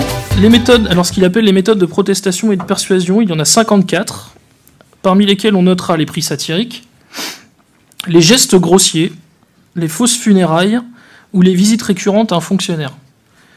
Et il y a des méthodes de non-coopération, alors là il en dénombre 107, et on retiendra la grève du sexe. Voilà. Alors c'est ce genre de choses. Alors effectivement on peut se dire, bon ce personnage il est assez... a priori inoffensif, on pourrait le croire, en tout cas. Il s'est fait... Enfin, ses premiers faits d'armes, c'est en fait, il a refusé de faire la guerre de Corée dans les années 50. Il était étudiant en sociologie de l'État de l'Ohio, je crois. Ouais, c'est ça, Ohio State University, et ça lui vaut de passer 9 mois en prison. Et durant ces 9 mois de prison, en fait, il étudie Gandhi intensément, et ça va devenir même son principal sujet de recherche. Ça, c'est, on va dire, la version officielle du parcours de Gene Sharp. C'est-à-dire personnage, on pourrait quasiment le comparer, je sais pas, avec la Vavel, Lech Walesa, Jean-Paul II, enfin, vous mettez les noms que vous voulez.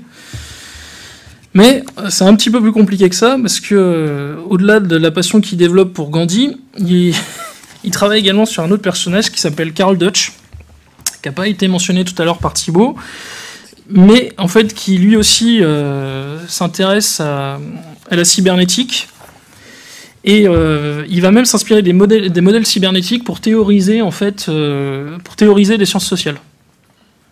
Donc vous voyez, en fait, ça se recoupe une nouvelle fois. Il y a le manuel qui s'appelle L'arme silencieuse pour guerre tranquille, aussi, que vous pouvez peut-être trouver sur Internet. Enfin, vous pouvez trouver sur Internet. Si vous avez l'occasion de ne pas prendre la version française, mais de lire la version anglaise, vous verrez beaucoup de... Donc, c'est sorti quoi, en 54 ? Écrit en 54, je crois, à l'époque de Bilderberg. Ouais. Et vous trouverez beaucoup d'illustrations, en fait, de dessins cybernétiques dedans, qui parlent du contrôle social, et il y a beaucoup de modèles cybernétiques, puisque c'était l'époque. Et donc l'Albert Einstein Institution, dont parlait monsieur tout à l'heure, est fondée en 83, et elle intéresse un certain personnage qui s'appelle Robert Elvey, et en fait c'est lui qui est le plus important.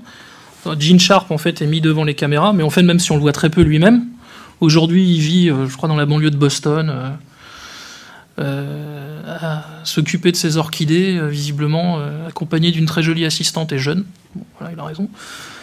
Mais il y a un personnage qui, lui, compte vraiment beaucoup plus, c'est Robert Elvie. Et c'est un vétéran du Vietnam qui a été attaché militaire à l'ambassade américaine de Rangoon. Et alors c'est la situation d'Elvie qui est assez amusante. Il découvre que le refus du conflit armé n'est pas une manie de hippie à cheveux longs, comme il le confie à l'époque au Wall Street Journal. Donc 3 ans après la création de l'Albert Einstein Institution, Elvie se convertit définitivement à la doctrine de Sharp. Il a pris sa retraite et il enseigne la résistance pacifique à des guerrieros birmans. Et dans la jungle birmane, je crois d'ailleurs. Et il prend contact avec Sharp, il finit par le convaincre de le rejoindre clandestinement par bateau. Alors, là aussi, il y a toute une mythologie autour de la façon dont Sharp aurait pu rejoindre Elvie en Birmanie. Et il arrive à le rejoindre en 92, et 1 an plus tard, donc, sort de la dictature à la démocratie. Parce que le premier ouvrage, c'était un travail d'universitaire, et Elvie, en fait, arrive à convaincre Sharp d'écrire un livre beaucoup plus simple, qui deviendra donc de la dictature à la démocratie. Et on retrouve pour la première fois cet ouvrage, on le voit circuler dans les Balkans, en 97, il se passe plus ou moins sous le manteau, auprès d'un groupe qui s'appelle Initiative Civique. Et les gens, en fait, d'Initiative Civique sont les gens qui créeront plus tard un mouvement qui s'appelle Otpor. Et Otpor sera le mouvement, en fait, qui va contribuer à renverser Milosevic en 2000. Et tous les gens qui sont membres d'Otpor, en fait, ont lu de la dictature à la démocratie l'ouvrage de Gene Sharp, avec un autre auteur, bon, qui est Karl Popper, celui qui a écrit La Société ouverte et ses ennemis. Et un certain Serge Popovic, donc, qui est la principale figure de Otpor, est on va dire, le plus grand diffuseur aujourd'hui de la pensée de Sharp, et on va le retrouver, ce Popovic, on le va retrouver jusque sur la place Tahrir, en fait, au moment du printemps arabe. Et il va distribuer des photocopies, des polycopiés, en fait, du livre de Gene Sharp, de la dictature à la démocratie. Au début, Sharp pense qu'il faut que ces révolutions soient identifiables par une couleur, donc, ou par un nom marquant. Donc, ce qu'on a tous vu, hein, Ukraine, révolution de couleur, Kirghizistan, révolution du tulipe, jasmin, révolution du cèdre au Liban, safran en Birmanie. Enfin, bon, on va pas toutes les faire parce qu'il y en a eu des dizaines depuis quelques années. Ils vont essayer à peu près partout d'essaimer. En Iran en 2008, notamment pour renverser Ahmadinejad. Ils vont également tenter de refaire un coup d'État contre Chavez après l'échec du premier en 2002. D'ailleurs, Chavez désignera Sharp comme agent de la CIA. Hein. Il le désignera lui-même comme agent de la CIA. En fait, même si Sharp n'est pas directement payé par l'Anglie, ça revient au même. Hein. De toute façon, comme la barbouze qui l'accompagne en permanence, qui est Elvie, est toujours à ses côtés, si on voit Sharp quelque part ou si Sharp est lu, il y a l'influence de toute façon de certains réseaux, dont les réseaux Soros. Voilà, je vous ai retrouvé le titre du premier ouvrage, donc, qui était paru en 1973, qui s'appelait « Les politiques de l'action non violente ». Et donc, en 91, donc l'ouvrage de la dictature à la démocratie n'était pas encore sorti puisqu'il a été publié en 93. Le premier ouvrage de Sharp, Les politiques de l'action non violente, vont déjà influencer, en fait, les gouvernements des États baltes. En 91, au moment de la dislocation de l'Union soviétique, ils vont mettre en œuvre un certain nombre de plans et de techniques qui sont défendus par Sharp dans son ouvrage Les politiques de l'action non violente. Effectivement, ça leur réussira puisqu'ils réussiront à obtenir leur indépendance. Donc le fameux mouvement du 6 avril dont je vous parlais tout à l'heure, au Caire, donc il y a Mohamed Adel et Ahmed Ader qui étaient deux des figures du mouvement Kérot, en fait ont reçu des formations directes de Popovic, donc qui était le personnage central donc d'Otpor, le mouvement a connu une scission. Hein. Ils ont créé un nouveau centre qui est à peu près qui a les mêmes influences, qui s'appelle Canvas. Alors j'ai trouvé ça, c'est le Centre pour l'action et les stratégies non violentes appliquées. Donc voilà, c'est du Sharp dans le texte. Et en fait, vous remarquerez que toutes ces révolutions, évidemment, donc soit ont une couleur, soit sont reconnaissables par un objet. Par exemple, la dernière à Hong Kong, vous vous rappelez, c'est les parapluies. On a parlé de la révolution des parapluies. Donc en fait, il faut que ça soit identifiable, diffusable à l'échelle planétaire, et qui est immédiatement un mouvement de sympathie, évidemment, et d'empathie pour ces mouvements qui sont présentés comme spontanés. Mais en fait, qui sont travaillés pendant des années, voire des décennies, à force d'infiltration, de guerre cognitive. Et donc voilà, plus le travail donc, de Sharp et de ses amis, on arrive à ce qu'on a vu ces dernières années dans le cadre du printemps arabe. C'est aussi relever à chaque fois les mêmes éléments de langage, c'est-à-dire on commence, comme en 14 quelque part, à dire, on parle plus de gouvernement, mais on parle de régime. De régime. Donc régime nazi, le mal absolu. On commence à dire qu'il y a des organisations internationales comme la Croix-Rouge ou d'autres qui se font attaquer, que les journalistes... Que les ONG sont expulsés. La presse est muselée. La presse est muselée. Ouais. Les ONG sont expulsées. C'est ça, on montre un journaliste qui se prend une gifle ou qui se fait un peu taper. Et puis ensuite on va raconter... Ou un manifestant qui se fait tuer dans le dos, par exemple, en 2008, vous vous rappelez de l'affaire Neda Aga Soltan, je crois que c'était ça son nom, dont aujourd'hui on est sûr, enfin des vidéos ont été retrouvées, elles ont été rendues publiques, c'est un agent du renseignement britannique qui a descendu cette gamine dans le dos. Voilà. On avait dit qu'évidemment... En Iran. L'affaire Neda. L'affaire Neda. Voilà. Bon, ça c'est un exemple parmi tant d'autres. À Maïdan, bon... On a dit que c'était les Berkourt et des snipers qui avaient tiré sur la foule du Maïdan. Je crois que c'était la discussion entre Lady Ashton, donc, qui était la représentante des affaires étrangères pour l'Union européenne, et je crois le ministre des Affaires étrangères estonien, si je ne me trompe pas. Donc on a réussi à récupérer une conversation téléphonique où il a été dit que les snipers en fait, de la place Maïdan étaient en fait des snipers de l'OTAN.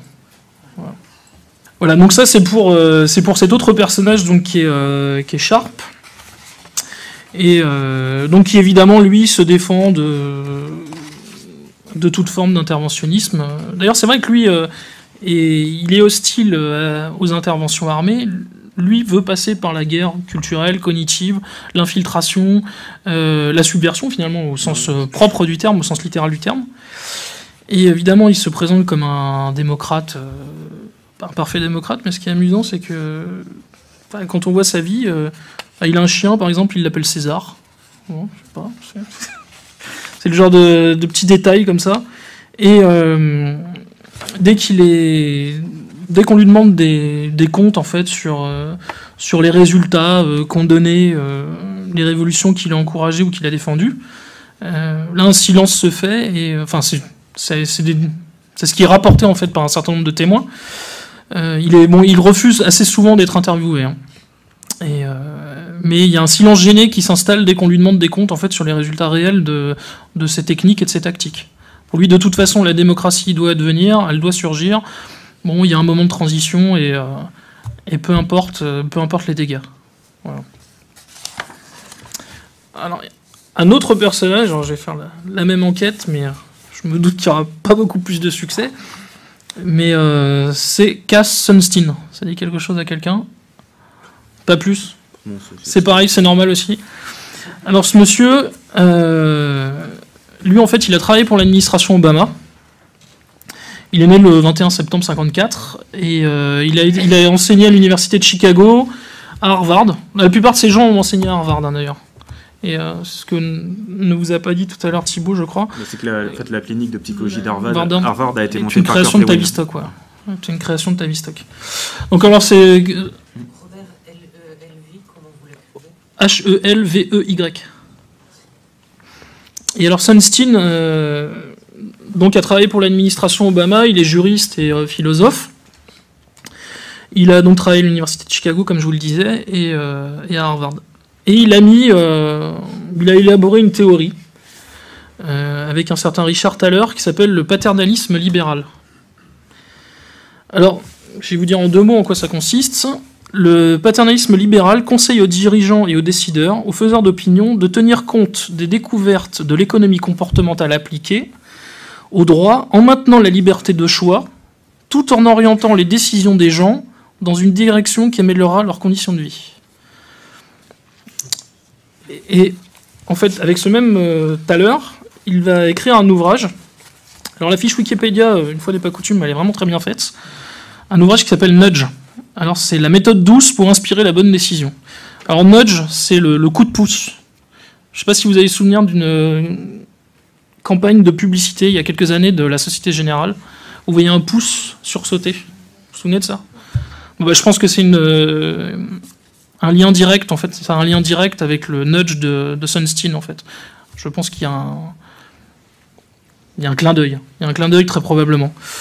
Donc voilà, le livre se fonde sur des recherches en psychologie et en économie comportementale, comme je vous le disais, afin de défendre l'idée d'un paternalisme libéral et une ingénierie active dans le domaine de ce que les auteurs appellent l'architecture du choix. Voilà. Donc, Thaler et Sunstein ont choisi le terme de paternalisme libéral pour caractériser leur théorie. Nudge est un terme anglais qui signifie donc coup de pouce, dans ce contexte où il s'agit de pousser doucement dans la bonne direction. Ils définissent cette théorie comme une version relativement modérée, souple et non envahissante de paternalisme, qui n'interdit rien et ne restreint les options de personne, une approche philosophique de la gouvernance, publique ou privée, qui vise à aider les hommes à prendre des décisions qui améliorent leur vie sans attenter à la liberté des autres. Alors en fait, ils définissent ça comme une voie intermédiaire qui cherche à orienter les individus vers leur bien en termes d'écologie, de santé, d'éducation, tout en essayant de limiter les contraintes et interdictions gouvernementales auxquelles les nudges viennent se substituer. En fait, c'est ce que vous disiez tout à l'heure, derrière ce langage et ce pathos, finalement, c'est du pathos. Là aussi, on a une logique finalement de déprogrammation, reprogrammation. Quand on parle d'architecture du choix, qu'on met un paternalisme libéral, finalement, on montre ça comme quelque chose de bienveillant pour orienter vers telle ou telle direction, prétendument dans le but de faire prendre aux gens les bonnes décisions. C'est que déjà on restreint les champs de la liberté et tout simplement le champ du libre arbitre. Si je puis me permettre, dans les années, après avoir écrit son bouquin sur fondateur sur la cybernétique, Norbert Wiener avait écrit un qui s'appelait Cybernétique et Société. En fait, dedans, ce qu'il disait, c'était qu'il fallait justement d'employer ce genre de termes, ce genre de phraséologie, pour qu'il n'y ait plus de conflit. C'est-à-dire que comme un modèle informatique, tout soit fluide et tout soit régulé. Ouais, pour obtenir ce que Bauman lui appelle la société liquide. Ouais, c'est ça. La société Petite liquide. parenthèse aussi plus actuelle sur la cybernétique, tout le projet que vous voyez sur les villes connectées, les villes intelligentes, les smart cities, c'est directement lié à tout ça, quoi. Puisque Tavistock bosse aussi avec IBM, et que c'est IBM qui est plus ou moins à l'origine du projet Smart Planet. Et au principe de déterritorialisation aussi, qui les obsède. Le rhizome. Je fais avec ça. Voilà. Et donc voilà, en fait, donc Sunstein. De Smart Cities. Alors, j'ai plus les noms en tête. C'est peut-être Santander en Espagne. Je crois que c'est ça. Qui a mis en place une étude du bruit, de tous les bruits. Et pendant 2 ans, ils ont mis des capteurs partout. Et les données récoltées sont évidemment positives. On nous le présente d'une manière évidemment ingénieuse. Et par ces bruits, ils peuvent savoir, par exemple, quand une ambulance arrive, prenne un feu rouge, comme ça le feu passe directement au vert. S'il y a une détonation dans un endroit de la ville, le bruit est transmis directement, on reconnaît que c'est une détonation, c'est transmis directement à la police qui est là dans les 5 minutes. Ou pareil pour un incendie. En fait, la ville détecte les bruits, elle y assimile des comportements et elle transmet directement l'information. Voilà. Donc ça, c'est le côté positif. Pour l'ambulance, il n'y a pas de souci. Mais... Après, l'Institut Tavistock, elle est donnée pour IBM, il faut retracer ensuite. Il y a vraiment beaucoup à retracer. Le bouquin d'Institut, il faut vraiment absolument qu'il soit traduit. C'est vraiment une mine d'informations là-dessus. Mais ensuite, en faisant des recherches, des regroupements, il y a des sites internet qui mettent les différents clients de Tavistock. IBM en fait partie. Il y avait ce que j'avais mis en tout début de diaporama. Je n'ai pas mis que les clients ici. J'ai plutôt mis où est-ce qu'ils se trouvent. Mais ensuite, les clients, vous pouvez en trouver quelques-uns. On les avait énoncés sur Méridien Zéro. On avait énoncé quelques clients, et puis vous pouvez en trouver d'autres en faisant des recherches. Voilà. Alors pour en finir sur Sunstein, il y a quelque chose qui va en intéresser beaucoup d'entre vous, je pense. Peut-être que certains d'entre vous ont lu l'ouvrage de Laurent Guyeno sur les manipulations de la mort de Kennedy au 11 septembre.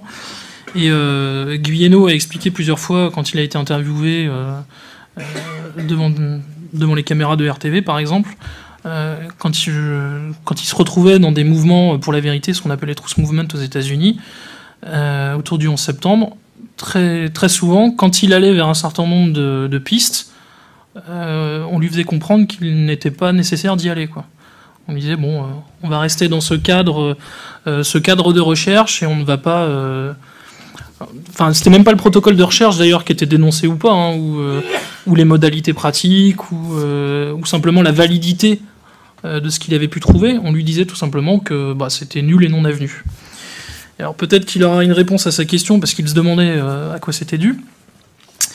En fait, Sunstein, en 2008, a co-signé avec Adrian Vermeul un article qui s'appelait Conspiracy Theories. Alors, ils affirment que l'existence des théories du complot n'est pas quelque chose de trivial, mais implique de vrais enjeux pour les politiques antiterroristes des États. Ils poursuivent en affirmant que la meilleure réponse consiste dans l'infiltration cognitive des groupes extrémistes. Alors, extrémistes, vous y êtes, hein. Notamment au niveau des réseaux sociaux ou même des réseaux physiques, dans le but de désamorcer ces théories en soulevant des doutes au sujet de leurs prémices factuelles ou de leurs implications logiques et causales du point de vue de l'action politique. Donc, par charité d'âme, on ne va pas donner le nom de certaines associations en France et de certaines organisations qui prétendument veulent faire la vérité autour du 11 septembre, mais moi j'ai pu le voir aussi à titre personnel, sûrement beaucoup moins que Laurent Guyeno, mais effectivement, quand j'ai voulu aborder un ou deux sujets, j'ai eu le droit à un silence gêné, on m'a tourné le dos, quoi. Donc, si ça vaut pour les États-Unis, pourquoi ça ne vaudrait pas pour la France? Voilà. Bon, c'est comme je vous dis, en plus, Sunstein, c'est pas n'importe qui. C'est quelqu'un qui a travaillé donc pour l'administration Obama. Son épouse Samantha Power, c'est l'ambassadrice des États-Unis à l'ONU. Donc c'est pas le clampin du coin, quoi. Donc voilà pour Sunstein. Donc voilà, petit personnage intéressant après Sharp et Kitson. Hein, je pense pas que Routel-Kriev vous en parlera sur BFM TV, mais bon voilà. En tout cas, vous en avez entendu parler ici. Je vais vous dire un mot sur un phénomène, en fait, c'est pas un phénomène d'ailleurs, c'est un principe géopolitique et géostratégique qui s'appelle le Smart Power. Donc c'est, on va dire que les lettres de noblesse, hein, vous mettez ça entre guillemets, du Smart Power et de son application ont été mises en place lors d'une réunion qui était en février, je l'ai noté d'ailleurs, février 2009, voilà, à Munich. C'est la conférence annuelle sur la sécurité. Et c'est Hillary Clinton qui a mis ça en avant. Et le projet est d'utiliser le bon outil ou la bonne combinaison d'outils en fonction de chaque situation. Donc en fait, comme son nom l'indique, Smart Power, en fait, donc pouvoir de l'intelligence, pouvoir intelligent, a pour but en fait d'être une combinaison de ce qu'on appelle Soft Power et Hard Power. Donc le Hard Power, c'est le pouvoir de coercition par la force ou la menace. Bon, en gros, c'est incarné par le Pentagone aux États-Unis. Et le Soft Power, c'est la capacité d'attraction portée par exemple par Hollywood, Harvard, l'UCED, dont on n'a pas eu le temps de parler, mais dont je vous invite à aller y jeter un petit œil, et le département d'État. Et donc le Smart Power a été terrorisé par une intellectuelle liberal, comme on dit aux États-Unis, donc on qualifierait rapidement ici de gauche, qui s'appelle Suzanne Nossel, qui a été elle aussi membre d'une ONG importante qui s'appelle Human Rights Watch, encore une fois. Voilà, c'est Soros. Et donc en 2004, elle a écrit un article dans une revue qui s'appelle Foreign Policy où elle décrit cette Suzanne Nossel, le Smart Power. Et en fait, dans l'application, par exemple sous Obama, on a vu un mélange donc de Hard Power et de Soft Power. Alors le Hard Power, c'est la guerre indirecte, ce qu'ils appellent la guerre indirecte, donc c'est l'usage des drones par exemple sur le Pakistan, sur le Yémen, sur la Somalie. Et la guerre secrète, donc l'usage des forces spéciales qui est en train de tout dépasser. Puis alors d'après ce que j'ai vu l'entretien de Nouzil à la radio, entretien qui a été filmé là sur son fameux livre, je crois que c'est Les Tueurs de la République, c'est ça, où il explique voilà qu'on est en train de vivre une dérive néoconservatrice en France, où on élimine de plus en plus, tel qu'on l'a fait en fait aux États-Unis depuis 2001. Et apparemment. Le locataire actuel de l'Élysée n'est pas le dernier, visiblement il y prend un certain plaisir. Et donc au niveau du soft power, sous Obama, donc il y a eu le discours du Caire et les négociations récentes avec l'Iran et avec Rouhani. Donc c'est une approche, alors voilà, c'est comme ça que c'est défini par le Center for Strategic and International Studies. C'est une approche qui souligne la nécessité d'une armée forte, mais aussi d'alliances, de partenariats et d'institutions à tous les niveaux pour étendre l'influence américaine et établir la légitimité du pouvoir américain. Voilà. Donc effectivement, c'est beaucoup plus subtil que les années Bush-Cheney, le le conservatisme, les années du néoconservatisme, ce qu'ils appelaient la contagion démocratique, le projet de Grand Moyen-Orient à coup de démocratie de B-52. Et on a vu par exemple dans l'affaire libyenne, Obama a délégué par exemple. Il a en partie délégué à la France, à la Grande-Bretagne. Donc il n'y a pas la volonté d'une implication aussi directe qu'on l'a vu dans les années qui avaient précédé, lors des 2 mandats Bush. Mais en fait, la stratégie impérialiste, elle est toujours là. Hein. C'est juste qu'elle a changé de visage. Et enfin, je vais terminer sur un point important également, qui s'appelle la G4G, ou la guerre de 4e génération, qui a été théorisée par un personnage qui s'appelle William S. Lind, et qui vise là spécifiquement la population du pays ennemi. La Syrie, actuellement, c'est le laboratoire de ces stratégies. Hein. Donc tout à l'heure, Thibaut vous a montré l'exemple de Doula, du massacre Doula. Donc voilà, là, c'était une façon de montrer, voilà ce que Bachar el-Assad fait avec ses hommes. Aidez-nous à renverser Bachar el-Assad. Bon, heureusement qu'il y a des journalistes allemands qui ont fait le travail, même si ça peut être ébruité. Mais en tout cas... Précision, ce que disait John Coleman dans son bouquin sur Tavistock, c'est que ça marche en Occident, Tavistock, mais les pays arabes, ça prend pas. Par contre, la propagande là-bas, elle prend pas. Bon, ils font des bombardements, ils butent un paquet de monde, mais ils n'arrivent pas à retourner les populations contre leur chef. Ça marche pas. D'où le fait que ce soit juste une guerre contre l'Occident, mais pour l'instant, là-bas, ça prend pas. En Asie, ça prend pas non plus. Ici, oui, ici, ça marche. Hein. Oui. Le but de la G4G, là, c'est d'éviter d'avoir recours de façon directe au levier militaire. Donc soit on s'appuie sur des mercenaires, des sociétés militaires privées, dans ces cas-là on n'est pas directement mis en avant, soit on utilise tout simplement l'arme médiatique.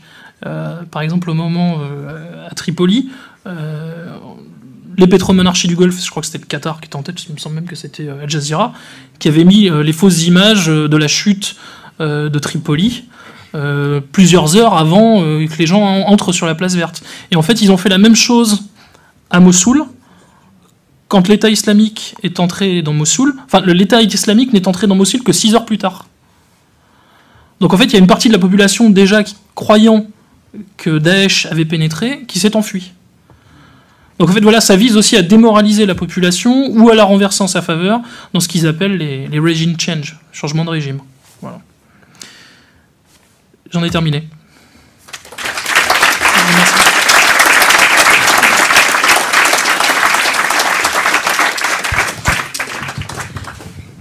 Est-ce que vous pensez que tous ces malfaisants là, vont arriver à contrôler Internet ou est-ce que ça va être très difficile pour eux? Les Chinois y arrivent bien. Hein, donc, si j'écoute Christophe Barbier, c'est faisable. Hein. Non, mais les Chinois y arrivent quand même assez mal. Enfin, pas pour tout. Hein. Plus exactement. Non, si les Chinois y arrivent bien, c'est parce que c'est un système total. C'est le pouvoir lui-même qui a installé Internet. Donc pour eux, c'est quand même plus facile de le verrouiller. Ils peuvent développer leur propre Internet. Comment ? Ils peuvent développer leur propre Internet. Oui, mais enfin, c'est toujours plus facile pour le pouvoir de le bloquer alors qu'ils l'ont installé que dans nos pays où c'est quand même un peu tout le monde, quand même. Enfin, non ? Je sais pas trop ce qui se fait en Chine. Je sais qu'il y a beaucoup de propagande sur le pouvoir qui... En Chine, Internet est arrivé, le pouvoir communiste était déjà là. C'est quand même facile pour eux de le verrouiller. C'est plus facile pour eux de le verrouiller que chez... Moi, je me demande si la loi sur le renseignement là, qui se prépare... qu'elle est passée déjà. Voilà. Ne va pas contribuer ne va pas faciliter de toute façon le verrouillage d'Internet. Il faudrait. Et à faire supprimer un certain nombre de sites. C'est ce qu'ils veulent faire. Le problème, c'est techniquement, est-ce qu'ils peuvent y arriver ? C'était ma question, quoi. Moi, personnellement, je pense que non. Ils pourront gêner. Ils pourront identifier, ça, ils pourront le faire. Punir aussi, même pénalement. Mais ils pourront pas, bien sûr, mais ils pourront pas le verrouiller comme ça se fait en Chine. Quoi. Non, il y a des moyens de passer, même s'ils bloquent un accès par un pays, par exemple à un site, il y a des moyens comme Tor, Anonymox qui permettent de passer de manière anonyme sur des sites et de passer. Non, mais on a parlé des sites miroirs, et il y a des logiciels qui permettent de changer l'adresse IP plusieurs milliers de fois par seconde. Ça va être... ça sera de toute façon plus difficile qu'en Chine. La seule chose qu'ils pourront faire, c'est réprimer. Non, je pense que ça passera.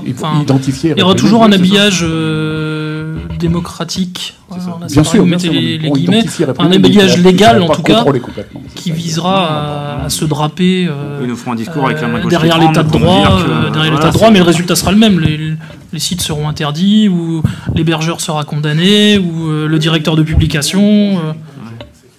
J'espère que hier vous avez fait vos sauvegardes, parce que sinon vous êtes mal barré à mon avis. Bonjour, merci pour votre intervention. Vous avez dit tout à l'heure que c'était contre la religion et contre la politique. Et tout le credo, alors je ne fais pas d'analogisme, tout le credo des Illuminati de l'époque, c'était exactement la même chose. Donc est-ce que maintenant, Tavistock n'est pas un simple bureau d'une société secrète au-dessus ? Comme les ateliers qui étaient à cette époque-là. Là-dessus, j'en ai aucune idée. Je sais qu'il y a des liens avec le groupe de mineurs, donc qui est super maçonnique, qui ont fait des recherches dessus. Le socialisme fabien aussi. Par exemple, on n'a pas parlé de la London School of Economics, mais qui a fait un petit ici, qui a un rejeton. Voilà, c'est Tavistock, mais c'est la Fabienne aussi. Hein. C'est aussi la Fabienne, ouais. La London School of Economics, c'est vraiment un pur produit Fabien. Tout le New Labour britannique, la troisième voie blairiste, c'est Fabien. Pareil, toute la théosophie qu'on retrouve dans le programme MK, c'est pareil. Parce que tout ce que vous dites tout à l'heure, quand on étudie un petit peu les Illuminati, c'est exactement la même chose à juste 200 ans d'écart. Peut-être. Ça n'a juste pas changé du tout. Moi, j'ai un principe sur ce principe-là. On va me faire le vieux discours, ouais, vous êtes complotiste et tout. Alors bon, tout ce qui est conspirationniste, il y avait des documents déclassifiés de la CIA qui montraient que le terme théorie de la conspiration était inventé en 67. Tu me dis quoi pour décrédibiliser ? Pour décrédibiliser justement ceux qui défendent l'idée qu'il peut y avoir des complots. Mais, ce qui a toujours existé dans l'histoire. Moi, ce que j'essaie de faire, c'est vraiment de travailler en source ouverte là-dessus. Donc sur les Illuminati, il y a plein de trucs qui ont été écrits, certains qui me semblent assez sensés, d'autres qui sont moins sensés, mais je peux pas me prononcer là-dessus. Et sur les liens avec la Tavistock, il y a des liens ésotériques, c'est évident. Mais ensuite, sur les autres agendas, moi, j'essaie de fonctionner en source ouverte. D'où le fait d'avoir lu. J'aurais pu me contenter de lire par exemple les articles de Minicino sur Reese, mais histoire d'être sûr, pour pas me faire avoir comme avec Kurt Lewin que j'avais dit directeur en 32 de Tavistock alors que c'était Reese, je préfère les lire directement les textes. Donc s'il y a vraiment des textes ouverts, mais sûrs, 100% ouverts sur ces sociétés secrètes, je les lis. Sinon, moi, j'évite de me prononcer pour éviter de faire des erreurs, tout simplement. Il y a quelque chose qui est très intéressant. Oui, il y a l'ésotérique derrière. Mais non, j'en prie. Il y a l'ésotérique derrière. Ensuite, surtout le projet, l'agenda global, il y a un long article, une longue chronologie disponible sur Internet, qui s'appelle Tavistock Agenda. Et on retrace beaucoup de choses, notamment sur Blavatsky, sur John Dee, qui est à l'origine, qui est un clin d'œil pour le James Bond 007, sur toutes ces sociétés occultes. Mais je me suis aperçu qu'il y avait beaucoup de copier-coller, par exemple, bouquin de John Coleman sur Tavistock, et la personne n'a pas vérifié plus que ça. Je parlais des Beatles, j'évite de me prononcer de manière trop définitive sur les Beatles, parce que j'ai eu beau recouper plusieurs sources sur ce sujet, à chaque fois ça renvoie au travail de Coleman. Et donc sur tout ce qui est Illuminati, sauf si je trouve vraiment un livre sûr à 100% en source ouverte, je me prononcerai pas dessus. Il y a de l'occulte, c'est clair, on l'a vu avec le programme MK Ultra, avec Crowley, avec tout ça, mais ensuite j'en sais rien. Dernière question, après je te passe le micro. C'est quelque chose de purement anglo-saxon, en fin de compte, cet institut Tavistock, parce qu'il n'y a pas eu de financement en France. En France, c'est qui comme on disait, il y avait l'influence de l'école de Francfort aussi. Oui, mais ils ont bossé avec Tavistock ensuite, mais au départ c'était en Allemagne. Mais oui, ils ont trouvé des liens. Ensuite, sur l'école de Francfort, je sais que par exemple, sur toutes les questions épineuses, il y a Baptiste Rapin, dans son bouquin dont je vous ai parlé tout à l'heure, qui lui lit tout ce dont parlait Norbert Wiener, en fait un héritage de la pensée juive de la Renaissance, et il s'appuie sur un bouquin de Norbert Wiener qu'il a écrit sur le tard, qui s'appelle Duel Golem. Mais celui-là, j'ai pas lu, donc je sais vraiment pas ce qu'il y a dedans. Mais par contre, je vous invite vraiment à lire le bouquin où il aura vraiment expliqué. Voilà. Bonjour. Je ne sais pas quels étaient les liens qui pouvaient exister entre Tavistock et l'Union européenne, enfin la construction européenne en fait. Merci. Déjà une partie de la pensée. Oui, déjà on a déjà vu les think tanks qui sont proches de l'Union européenne, qui étaient dirigés par des anciens de Tavistock ou des gens qui étaient montés. On parlait de la RAND tout à l'heure, je vais. Non, attends, il y a même autre chose, c'est que vous allez sur le site de l'Institut Tavistock, vous regardez dans les clients et vous verrez l'Union européenne, la Commission européenne. Voilà. Tiens, juste sur les liens, vous allez voir qu'ils sont évidents. La RAND dont on parlait tout à l'heure, donc qui est un des rejetons du Tavistock. Alors je vous donne juste une partie de la liste des membres, ou des gens qui en ont fait partie. Donc il y a eu Bruguière, le juge antiterroriste français. Il y a eu Frank Carlucci, l'ancien de Carlyle. Samuel Cohen, le concepteur du missile W-70. George Danzig, le mathématicien, le créateur de l'algorithme du simplex en optimisation linéaire, à vos souhaits. Daniel Ellsberg, l'ancien analyste américain à l'origine des plus grands scandales de fuite de documents top secrets concernant la guerre du Vietnam. Jean-Louis Gergorin, l'ancien vice-président de ADS. Bertrand Jouvenel, cité par Roger Perfit dans son livre Les Américains. Herman Kahn. Lewis Scooter Libby. Alors c'était le conseiller de Cheney, vous savez, c'était celui qui avait balancé l'agent Plame. Je ne sais pas si vous avez souvenir de cette affaire, qui a donné lieu à un film pas trop mauvais avec Naomi Watts et Sean Penn. Donc je me suis en faisais partie. Pascal Lamy. Constantin Melnick, Walter Mondale, Paul O'Neill, l'ancien du Trésor de Bush. Candy Rice, Rumsfeld, Francis Fukuyama, Zalmay Khalilzad, alors l'ambassadeur des États-Unis en Irak, Von Neumann, voilà, John Von Neumann, Richard Bellman, et voilà, John Forbes Nash, donc qui a été prix Nobel d'éco en 1994. Donc il y a des liens transatlantiques, hein, clairement. Oui, bonjour. Donc déjà merci pour votre travail. Vous avez parlé de... où vous êtes. Ouais, moi non plus. Okay. Ah oui, d'accord. La joie. Voilà. Donc vous avez parlé de la manipulation de masse par l'ingénierie sociale, donc de l'humain à l'humain. Maintenant, j'aurais voulu avoir votre avis pour les manipulations de machine à humain. Sur le transhumanisme Pas forcément. Donc déjà, on peut prendre déjà les citations de Steve Jobs, hein, déjà qui empêchait ses enfants de toucher des iPads, etc. Je pense que vous devez être au courant. Donc, toute la Silicon Valley, c'était Finkielkraut qui avait dit ça une fois. Je sais, je dis un gros mot ici, mais bon, je vais quand même le citer. Finky avait dit que toute la Silicon Valley, les enfants, les gamins des patrons de la Silicon Valley sont tous déconnectés. C'est-à-dire qu'ils étudient sur tableau noir avec des craies, ils ont des ardoises comme nos parents ou grands-parents ou connus, ils écrivent sur des cahiers avec des stylos, ils apprennent par cœur leur table de multiplication et leur poésie. Voilà. Ouais. Donc les enfants de la Silicon Valley sont tous déconnectés. Non, mais en plus, tout cas de nombreuses heures dans la journée. Vu le déballage médiatique qu'il y a eu sur Steve Jobs, en plus, faut pas prendre ça à la légère. Également, je pense que ça pourrait intéresser ici du monde. Je ne sais pas si je suis arrivé un petit peu en retard, parler du projet ARP. Non, on n'a pas parlé. Mais voilà. Pour finir sur votre question, oui. Vous pouvez aller voir sur le site de la Stanford Research Institute, qui est donc une propriété de Tavistock, tout ce qui concerne la captologie. On en avait parlé à la radio, je crois, de la captologie.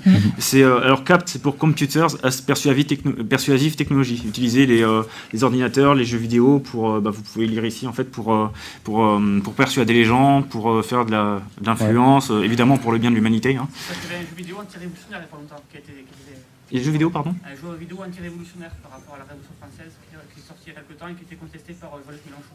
Oui, bon, c'est pas ma référence. Ah oui, c'est Assassin's Creed, non, c'est ça? Oui, ouais, c'est ça. Ouais. Important sur ARP, puisque là aussi, si on aborde le sujet, il y a toujours un petit malin qui va te dire c'est du conspirationnisme. Il y a iTélé, il y a quelques années, qui a fait un reportage, mais d'une honnêteté absolue sur ARP, disponible sur Dailymotion et YouTube. Vous tapez ARP iTélé, je crois que ça dure 9 minutes, tout est dit.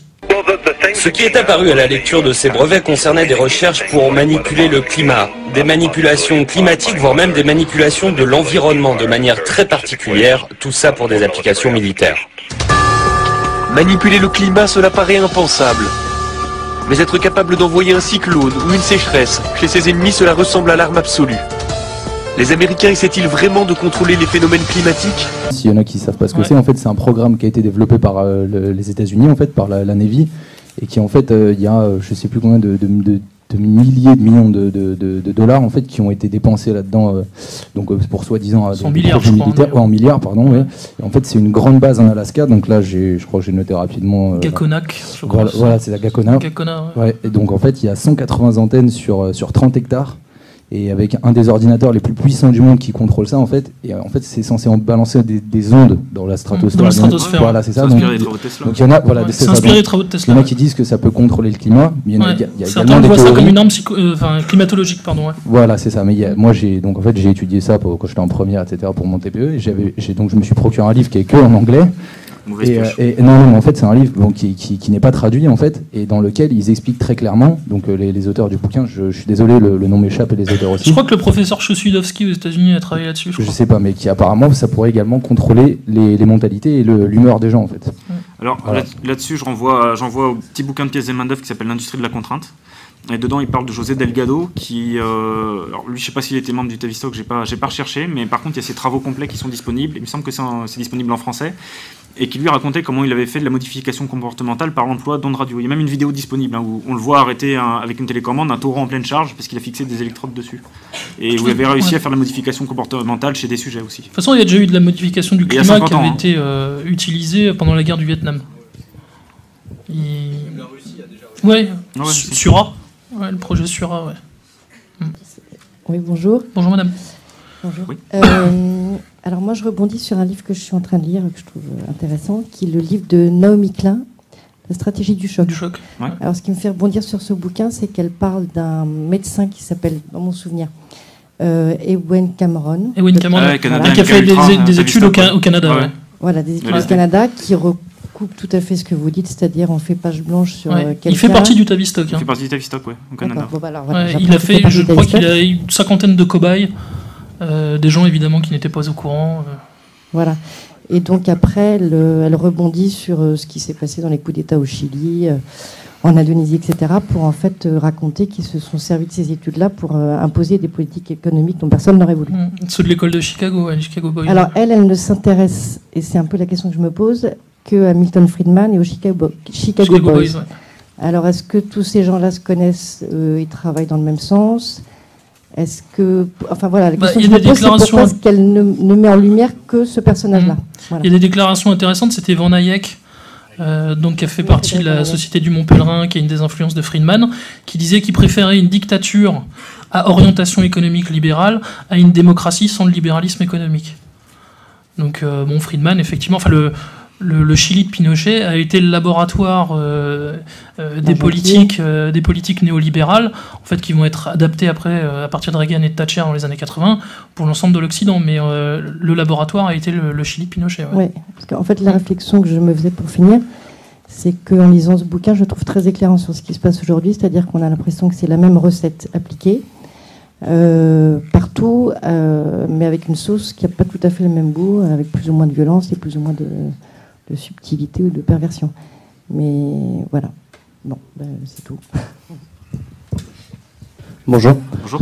J'aimerais juste réagir sur la théorie de Gregory Bateson que vous avez évoquée tout à l'heure.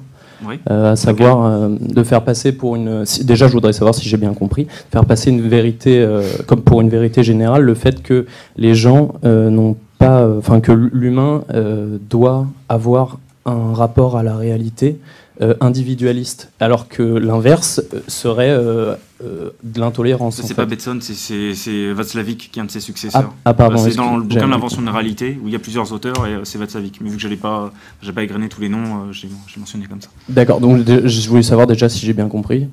Ouais, c'est ce qu'il dit dans la conclusion. Il explique c'est vraiment un héritage de la cybernétique. Ils ont découvert qu'en fait, comment une personne construit sa réalité, c'est simple. Il y a des données qui entrent dans sa boîte noire, son cerveau, en fonction de ses facteurs génétiques, puisque génétiquement on est différent, donc une manière de voir la vie qui est différente, et en fonction de ce qu'ils appellent un sociolhabitus, de ses expériences de vie. Et en fonction de ça, on va interpréter certaines données d'une manière ou d'une autre. Par exemple, un tableau, moi je vais le trouver moche, je vous ai trouvé beau, un exemple basique. Et à partir de là, on filtre certaines données plus que d'autres, on retient certaines informations, et on va construire notre réalité en fonction de ces divers facteurs. Et c'est pour ça que notre réalité est différente. Voilà.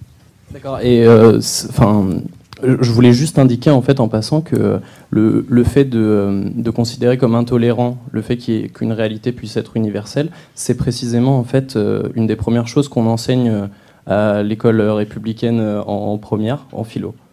Voilà. Je voulais juste dire ça pour les parents qui auraient des enfants de mon âge, éventuellement. Merci. C'est une analogie que je n'indique qu'en passant.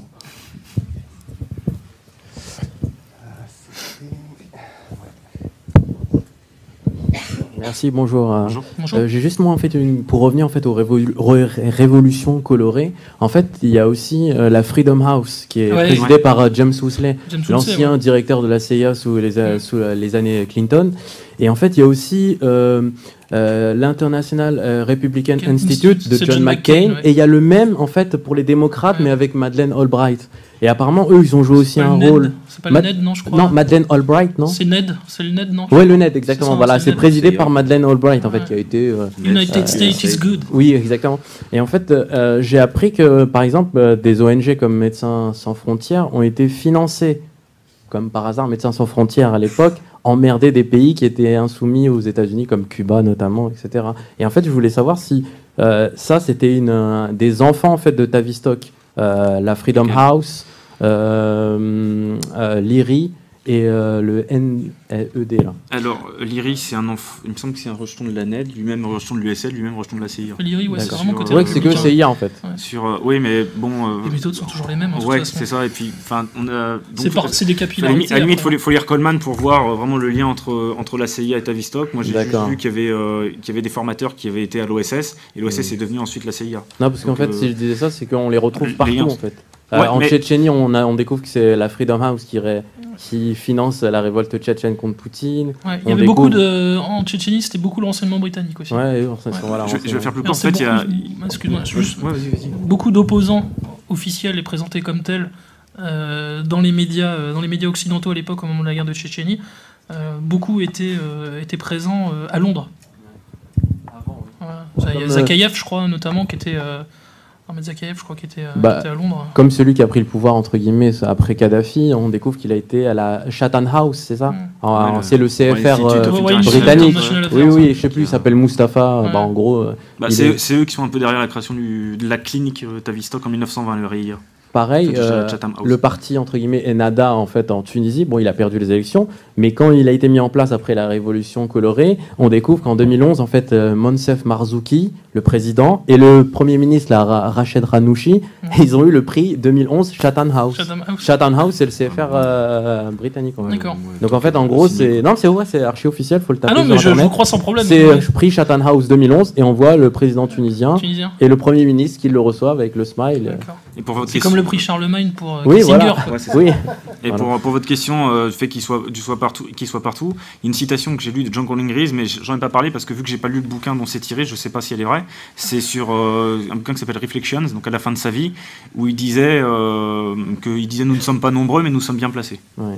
Et juste, je vais finir pour pas monopoliser la parole. J'ai lu le même livre que la dame il y a longtemps, La stratégie du choc, et en fait Milton Friedman disait en fait texto, seule une crise réelle ou imaginaire peut engendrer un changement profond dans les économico-social. Et là, attentat Charlie Hebdo, loi Macron derrière. Et elle est passée comme une lettre à la poste. Les déclarations dans le Project for a New American Century pour un nouveau Pearl Harbor. Voilà, reconstruire les défenses de l'Amérique. C'est écrit noir sur blanc dans le Pinac. Il faut un nouveau Pearl Harbor. Sur le lien Pearl Harbor Tavistock, par contre, le Coleman il est disponible au format PDF sur Internet. Et il fait un long chapitre où il explique bien comment Tavistock est derrière Pearl Harbor aussi, justement. Donc je vous laisse aller, plutôt que de dire des bêtises, parce que ma mémoire me fait un peu défaut, vous pouvez aller voir le chapitre. Bonjour, j'ai juste une toute petite question. J'ai pas bien compris ce que vous avez dit à propos des Beatles, en fait. Comment ça?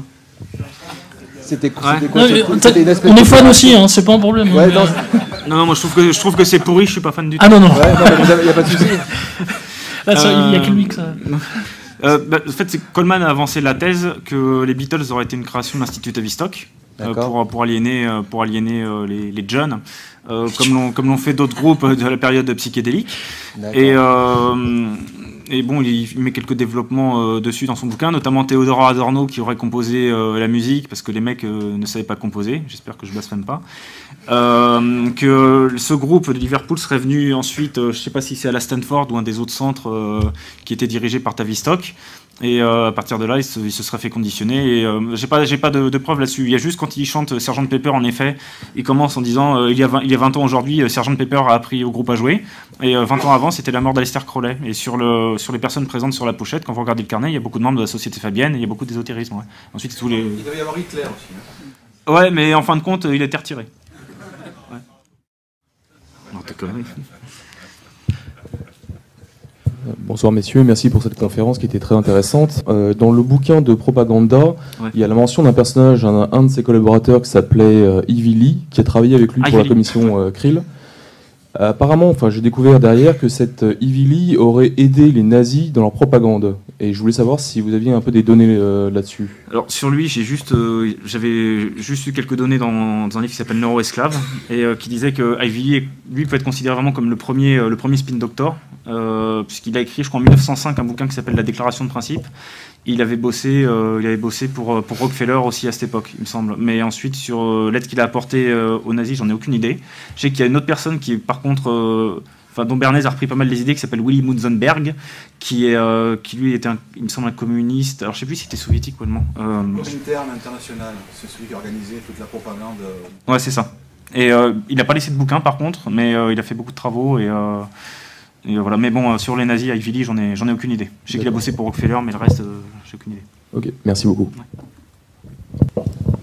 Ouais. Bonjour. Bonjour. Bonjour. J'ai une question sur les personnes qui sont à Guantanamo. Donc, je voudrais savoir, parce que vous avez évoqué très brièvement ces personnes, et je voudrais savoir en fait exactement quelles expériences sont faites sur elles, si vous les savez. D'autre part, combien de personnes, si la plupart des personnes là-bas ont été libérées, et est-ce que vous savez si ce qui est advenu de ces personnes aujourd'hui, ou si on les retrouve, je ne sais pas, dans une de ces révolutions quelque part, et d'autre part, combien de Français sont passés par là, et s'ils sont libérés aujourd'hui ou pas? Non, moi je sais qu'il y a des gens qui ont été libérés, il y a des témoignages. Ce qu'on en sait, c'est qu'apparemment il y a des privations sensorielles, beaucoup d'humiliation apparemment. Donc beaucoup d'humiliation, est-ce que ça sert pour pour le lavage de cerveau ou c'est... Ça provoque des traumas déjà. Hein, ça provoque des traumas, ouais. Et donc ça aide au lavage de cerveau, c'est ça? Ouais. Ça y contribue, ouais. Déjà, je sais pas, je te demande. Je sais pas, imaginez-vous, vous êtes humilié, je ne sais pas dans quelles circonstances, mais vous aurez un choc traumatique. Donc si c'est répété à l'envi, je vous laisse imaginer dans quel état vous ressortez. Donc ces faits-là sont des faits qui sont plus ou moins programmés, ou est-ce que... Bon, parce que je me dis que s'ils sont par exemple dans un centre d'internement, enfin un centre comme ça, c'est clair que leurs gardiens vont avoir des actes humiliants envers eux. Mais ce que je voulais savoir, est-ce que ces actes sont programmés, c'est-à-dire avec des psychologues derrière qui disent bon, vous devez faire tant d'actes sur cette personne de manière à ce que cette personne réagisse comme ça ou pas. Je me demande s'il n'y avait pas eu des révélations de Wikileaks là-dessus, mais... Ouais. Il en fait référence. Parce que je sais que Feu Maître Vergès, je crois que c'était dans La démocratie à visage obscène, il fait tout un chapitre sur Abu Ghraib, où il y a les fameuses photos qui n'ont jamais été diffusées, où on voit quand même des détenus avec des excréments à peu près partout sur le corps, plus les photos qu'on a pu voir dans la presse, avec des chiens qui sont à deux doigts de mordre les prisonniers. Et ça, d'après Maître Vergès, c'était effectivement programmé. Et il y a, justement, j'ai vu tout à l'heure, il y a William Sargan, lui il apparaît dans le livre de il apparaît dans le livre de Gordon Thomas. Alors, en fait, c'est lui qui a écrit le manuel en fait, de torture de la CIA, avec un autre, qui a été cité tout à l'heure, dont j'ai oublié le nom. Cameron, c'est ça? Ewan Cameron. Cameron. En fait, c'est les deux en fait, qui ont rédigé en fait, le manuel de torture. Alors, ceux qui le cherchent, le Kubart, ça s'écrit K-U-B-A-R-K. Et vous pouvez vraiment le trouver sur ces deux zones. C'est eux qui ont travaillé en fait, sur l'administration du LSD en fait. En fait, pour en fait, arriver en fait, à, comme avec l'assassinat de Robert Kennedy. Oui, Siran. Voilà, l'autre il bute le candidat à la présidentielle comme par hasard et il se rappelle même plus de ce qu'il a fait. En fait. 40 ans plus tard, il dit j'ai eu un trou noir. Mais le LSD, il n'y a pas que de mecs, il y a aussi Betson. Bien sûr, il y en a plein. Ouais, il y en a un paquet. Il y en a un paquet, en fait, c'est intéressant ce qu'il a dit parce que moi j'ai entendu parler de ça en fait, que les gars en fait de Guantanamo, en fait, c'est le projet MK Ultra en fait. C'est comme voilà, en fait, c'est la reprogrammation. Exactement, reprogrammation et en fait, ça se trouve ces mecs-là, on va les retrouver dans des attentats quelques décennies plus tard, etc. En fait. Il y a un tueur, je sais plus si c'était quelle fausse tuerie. Aurora. Une vraie tuerie. Mais il y a un tueur dont on avait retrouvé les traces. Qui avait participé à une espèce de tuerie comme ça de candidat Manchou. Et lui, il avait été suivi une dizaine d'années avant par un médecin de l'Institut Tavistock. Mais par contre, là, je peux pas en dire plus parce que je me rappelle pas tout simplement de son nom. Mais c'est dans les diverses tueries qui ont eu lieu du type Aurora. Tucson. Je sais plus, je me rappelle plus. Mais il y en a un qui avait été suivi par la Tavistock, ouais. De toute façon, dans toutes les tueries en fait des 10 dernières années aux États-Unis, qui n'ont rien à voir avec le terrorisme, etc. En fait, tous les gars, ils étaient sous antidépresseurs. Valium, Virginia Tech, Tucson, Aurora, tous. Même Columbine, là, les deux gars qui ont fait le massacre de Columbine, en fait, ils étaient sur, je crois, c'est Zoloft, un truc comme ça, c'est un antidépresseur qui vient des States. Donc en fait, et je sais que les laboratoires en fait ont un lien en fait avec. Là sur Littleton, y a pas malgré le titre, il n'y a pas énormément de choses qui est dit dessus, mais il y a un article à lire de Jeffrey Steinberg qui a bossé avec des publications La Rouge qui est en anglais, qui s'appelle de Littleton à la cybernétique, les techniques du mind control, et qui est très explicatif, que vous pouvez trouver en PDF aussi sur Internet. On va prendre une dernière question pour finir l'heure.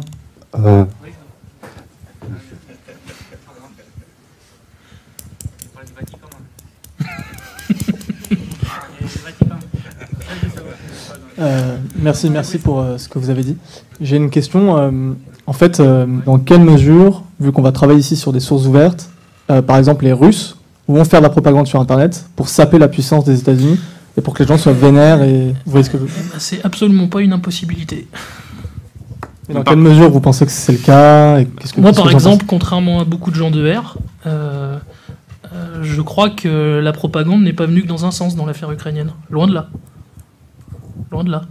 Elle n'est pas venue que de Washington et de Bruxelles.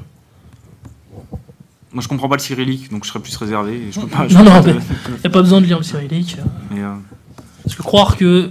Enfin, là, on est quasiment dans l'enfantillage ou le purisme idéologique. Ou, croire que la propagande ne viendrait que d'un camp et que les autres seraient blancs comme neige.